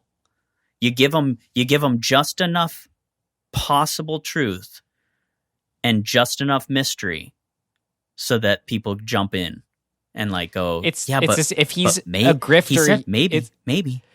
he's the worst grifter of all time because he decided to completely flatline his successful writing career to ostracize himself from the Hollywood and successful community. Well, so it's like, I don't get what. well, hang on a second. You know how many people are self-sabotaging because of their own issues? Like most. I'm saying people. that is what it would be. Yeah. Which just like. It's way more common to be a self-sabotage person than to be successful. Way more common. So, I don't know. My biggest issue with him, and like, granted, it's not my biggest issue, but here's an anecdote that leads me to sort of my broader sense of him. So, for years and years and years, he claimed that he was a witness to the Texas shooting in Austin, the University of Texas. This is like one of the sort of the first big publicized mass shootings in the U.S. And he, for years, talked about in interviews, all the shit that he was physically there.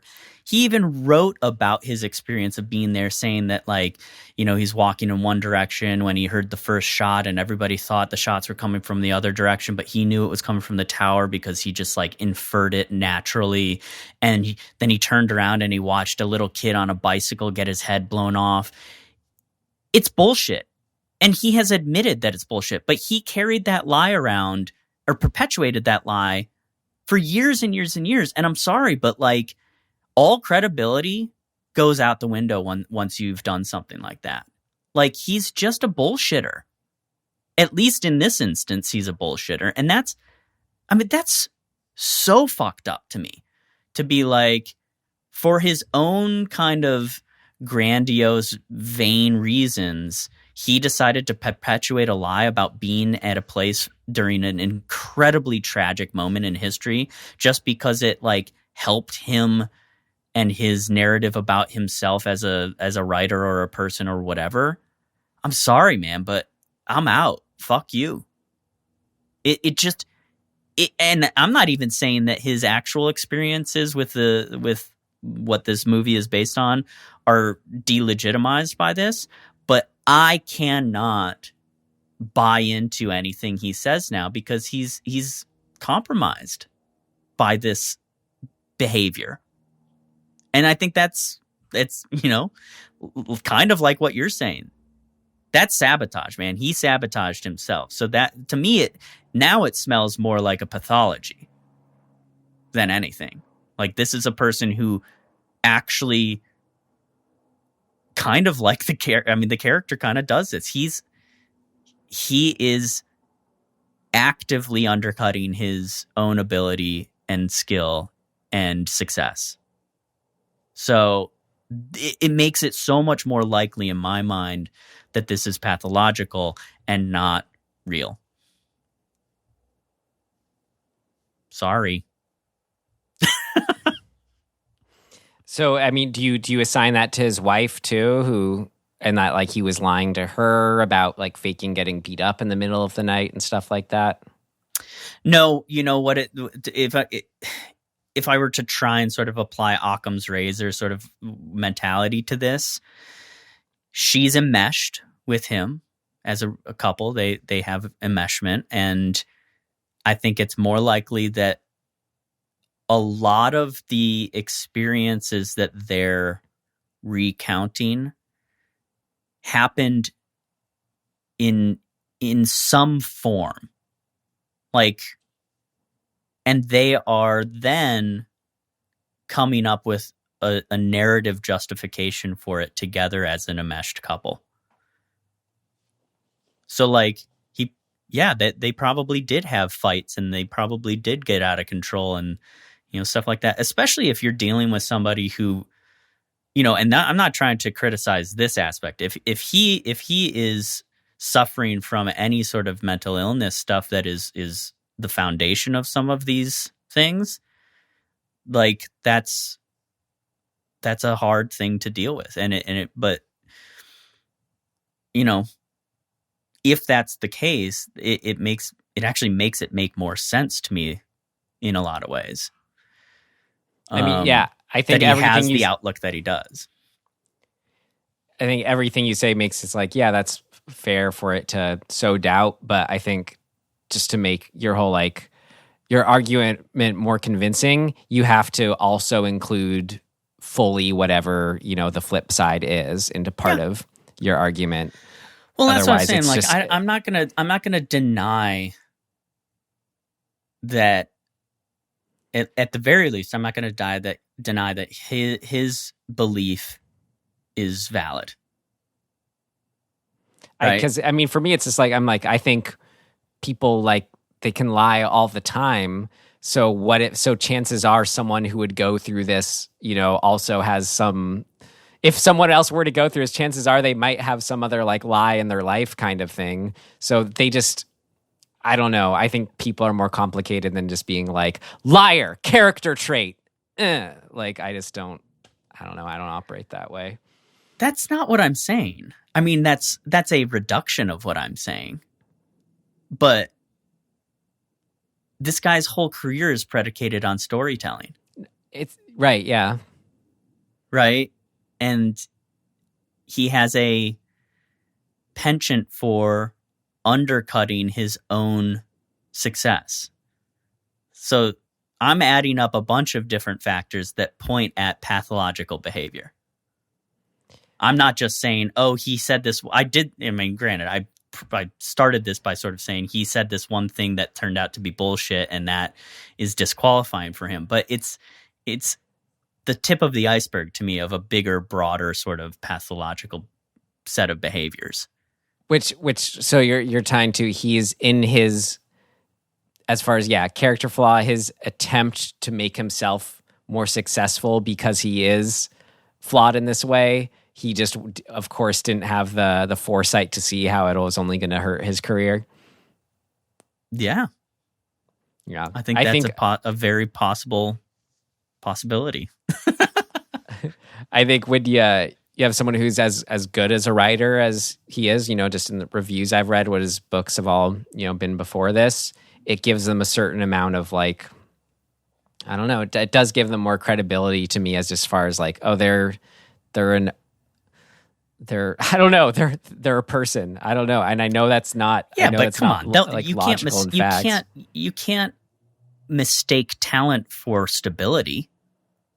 Right. No, yeah, no. But Right. as far as like, I'm trying to say like, he's someone who only up to that point did build their career on talent to then all of a sudden decide I don't know. I don't think it's a momentary decision. I think that shit just catches up with everybody. Right. The grifter is for all intents and purposes a successful businessman until he's found out. But he's been grifting the whole time. It's not like you mean like you know what I mean, like his career before this communion? I'm saying just in the abstract. If you generalize, like you take take Donald Trump, right? Like Donald Trump, for all intents and purposes, until he gets caught being, a criminal, he's ostensibly a wealthy, successful businessman. But that's, that's only true because we don't know the full truth. Right? So like, just because Whitley like was a good writer and successful doesn't mean that he wasn't a bullshitter all along. He's just a good bullshitter. We bought the bullshit. What was his I'm not bullshit saying that that's the pre-communion? truth. Right. And then he caught up with him potentially. That's you mean the Texas lie? Like what's his bullshit before communion you're referring to? Well, that he has always been pathologically flawed. But he had because of having written things that people wanted to read and being a good writer, we somehow then apply you know, we apply an idea of him as being stable, and you know, we're conflating stability with success. Those things are not, you know. It may have sounded exclusive. like I was doing that, but I just come down on like, I'm not going to form any opinion at all if I think I would never call him a grifter until I read everything that he has had to. I've read everything he's written and read everything about him, and talk to people who have met him. You know, it's just let me rephrase, because I think I said this at the top. I don't know if he's a grifter. He smells like a grifter to me. That's what I'm saying. All of the information I've had, it gives me the whiff of griff. Great. Then all I'm saying is I wouldn't purport to smell him one way or the other until I've done all this. Okay. Well, if it quacks like a duck, that's all I'm saying. I mean, could be a goose. I don't know. I mean, yeah, I didn't have anything.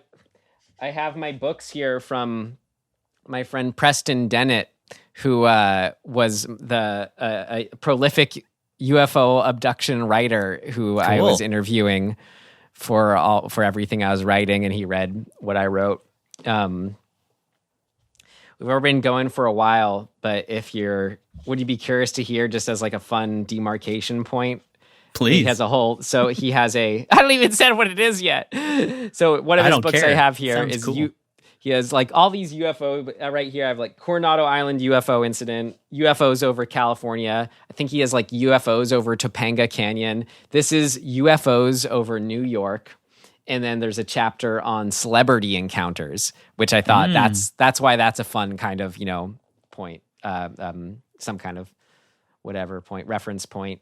So Jimi Hendrix, but I thought there's the famous one, John Lennon. Just if you haven't heard it in detail, could be fun to hear since we're all fans. All right, since we're all fans here, it's about a page. Bear with me. Here's John Lennon's story. So at the time, August 23rd, 1974, Lennon had separated from Yoko Ono and was in a relationship with his assistant, May Pang. Lennon stepped out onto the balcony of his 53rd Street penthouse apartment in Manhattan. Suddenly, a classically shaped metallic flying saucer appeared over the East River. Lennon began screaming at Pang to come immediately out on the balcony and look. At first, she ignored him, but finally relented and went outside. Says Pang, as I walked out onto the terrace, my eye caught this large circular object coming towards us. It was shaped like a flattened cone, and on top was a large, brilliant red light, not pulsating as any of the aircraft we'd seen heading for a landing at Newark Airport. To their amazement, the strange craft approached to within a few hundred feet. It was easily the size of a jet, but was totally silent. Says Pang, when it came a little closer, we could make out a row or circle of white lights that ran around the entire rim of the craft. These were also flashing on and off. There were so many of these lights that it was dazzling to the mind. Incredibly, the object scooted directly overhead. Says Pang, John estimated its size as about as large as a two-man Learjet. There was no noise, not a sound coming from it. The saucer then scooted away and disappeared from view. A few minutes later, however, the UFO was back. Lennon and Pang grabbed their telescope and observed the object. They grabbed their camera and snapped a couple of photographs, but they came out overexposed. Afterwards, they called the newspaper and the police. Both the newspaper and the police said that numerous other people had called in to report the object. According to Pang, Lennon was deeply affected by the sighting. He kept saying, I can't believe it. I've seen a flying saucer. Says Pang, John always had an interest in UFOs. He even used to subscribe to a British UFO magazine, the Flying Saucer Review. But after seeing what we saw that night, he became even more fanatical, bringing up the subject all the time. He told her that he would like to be taken up inside of one. While Lennon was never interviewed about his sighting, he did write about it in his song Strange Days Indeed, writes Lennon. There's UFOs over New York, and I ain't too surprised. Nobody told me there'd be days like these, strange days indeed. Most peculiar, mama. If you know the song, it's a good song. 12 years later, on a summer evening in 1986, Pang had another sighting while driving with a friend on 8th Avenue in downtown Manhattan. Says Pang, I saw something in the distance. As we got closer, I saw this thing hovering. They pulled off the road near the tavern on the Green restaurant. At the same time, another car stopped. Pang asked them what they thought the object was. They said a blimp. They all got out of their cars and looked at it. Pang asked them if they still thought it was a blimp. According to Pang, they looked confused, hopped back in their car, and sped away. Pang and her friend continued to watch the object that appeared to be, quote, in the shape of a flat iron with many white lights outlines the shape. There was no sound. After a few minutes, the object quickly rose straight upwards very fast and disappeared into the distance. Cool. I don't know. I think I still fall in this camp of like, I think humans are unreliable witnesses, but I think that they are seeing something. But there's a huge problem with confirmation bias, right? Like, if you were obsessed with UFOs and flying saucers your whole childhood and you see a thing in the sky, you're kind of too primed to what am I trying to say? To see it through that lens. And then I'm not saying what you're seeing isn't there. I'm saying that it messes up your ability to view the thing objectively.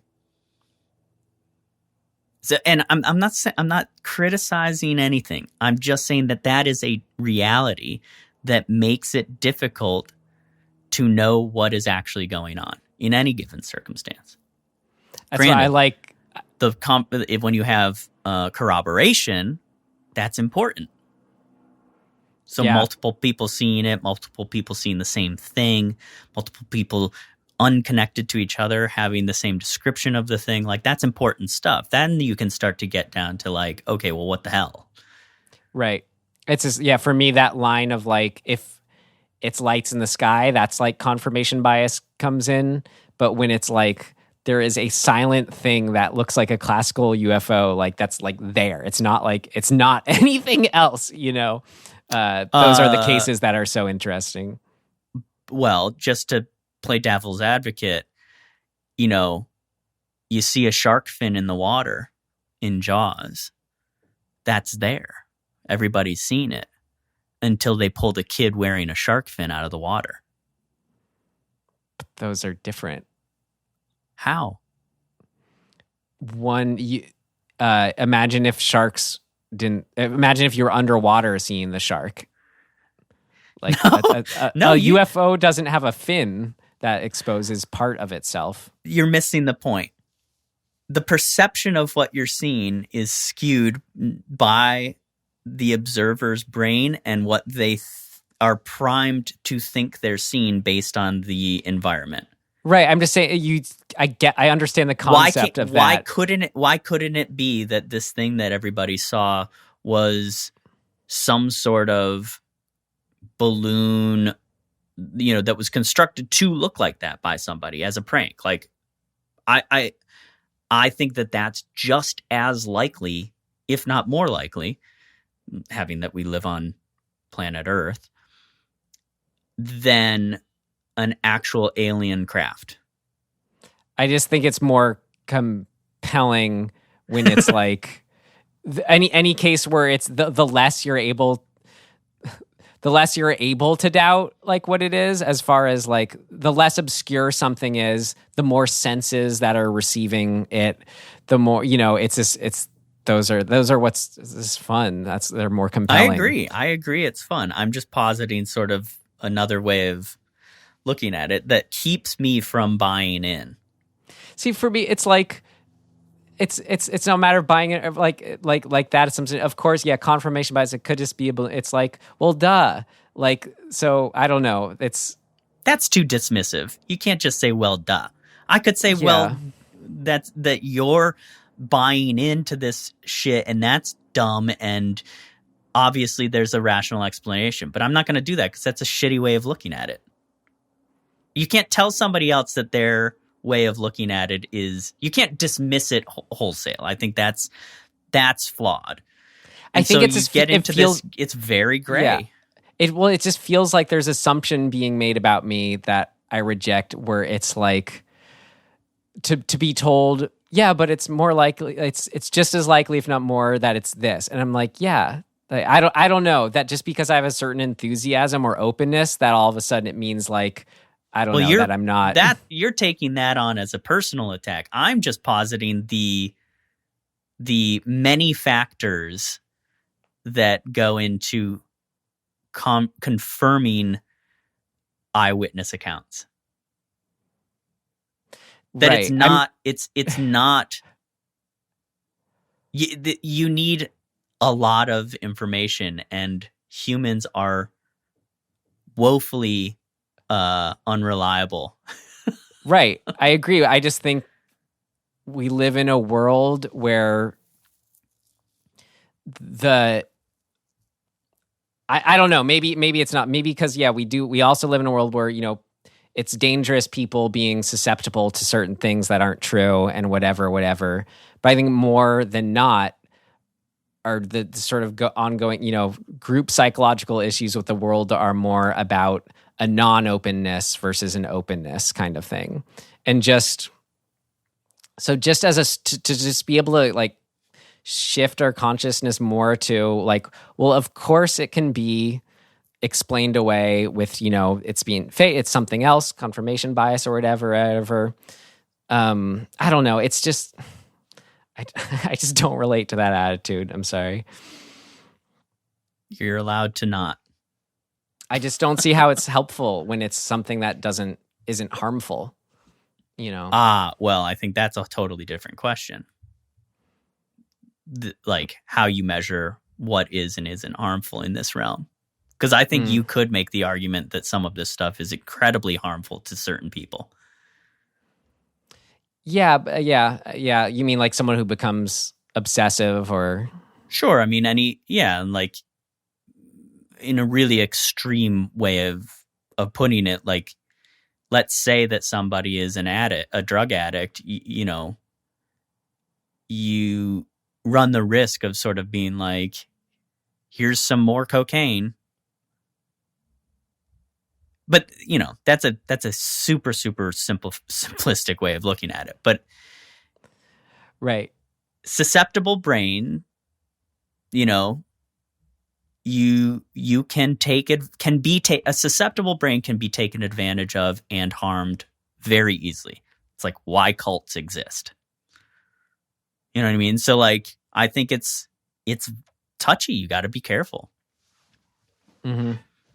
And that's like, we've talked about this skepticism, how we define skepticism. That's really where I'm coming from.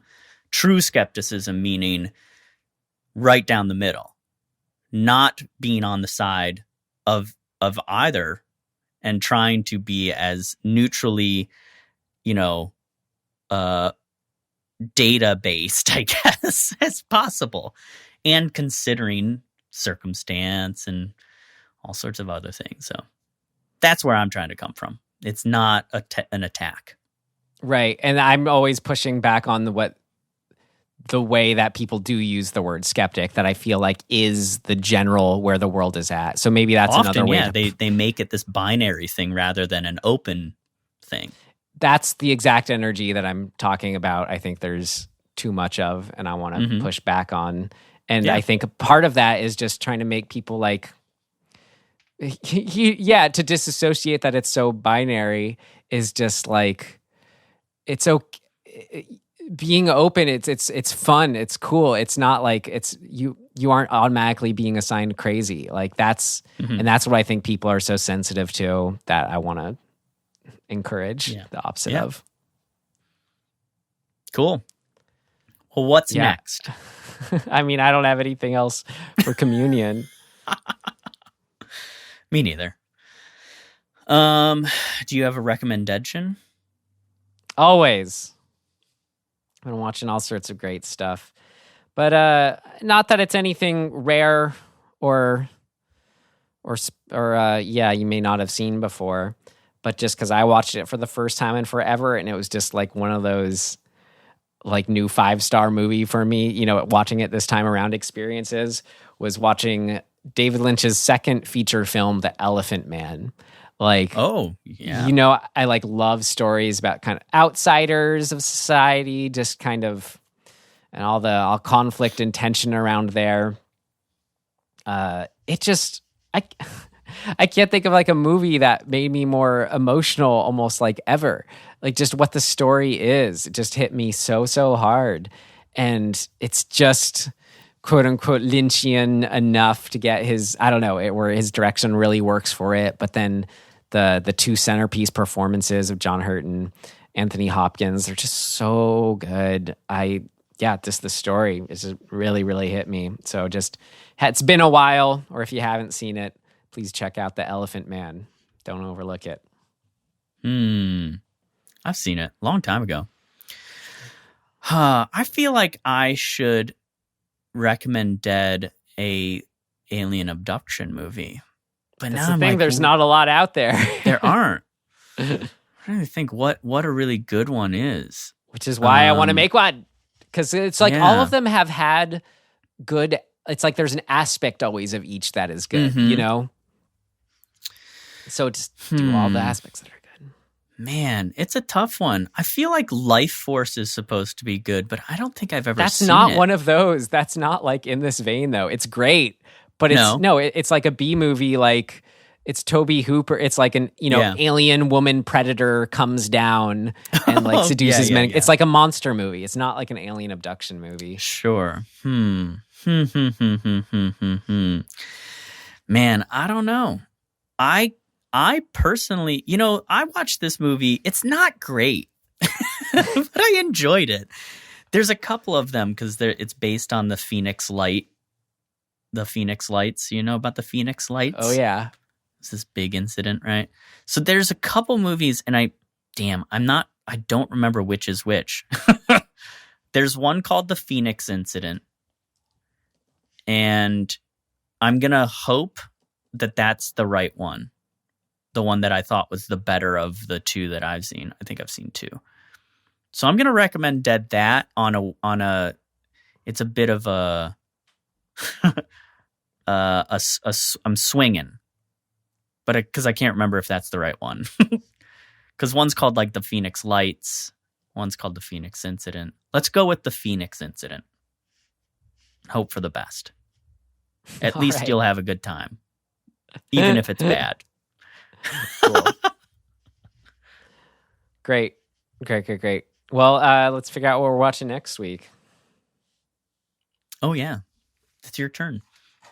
Great. Are you ready? Should I use my left hand so it's even more unnatural? Sure. And stop. Here we go. You can read that? Can you read that? Full Circle, a.k.a. The Haunting of Julia from 1977. Yes! A 70s movie.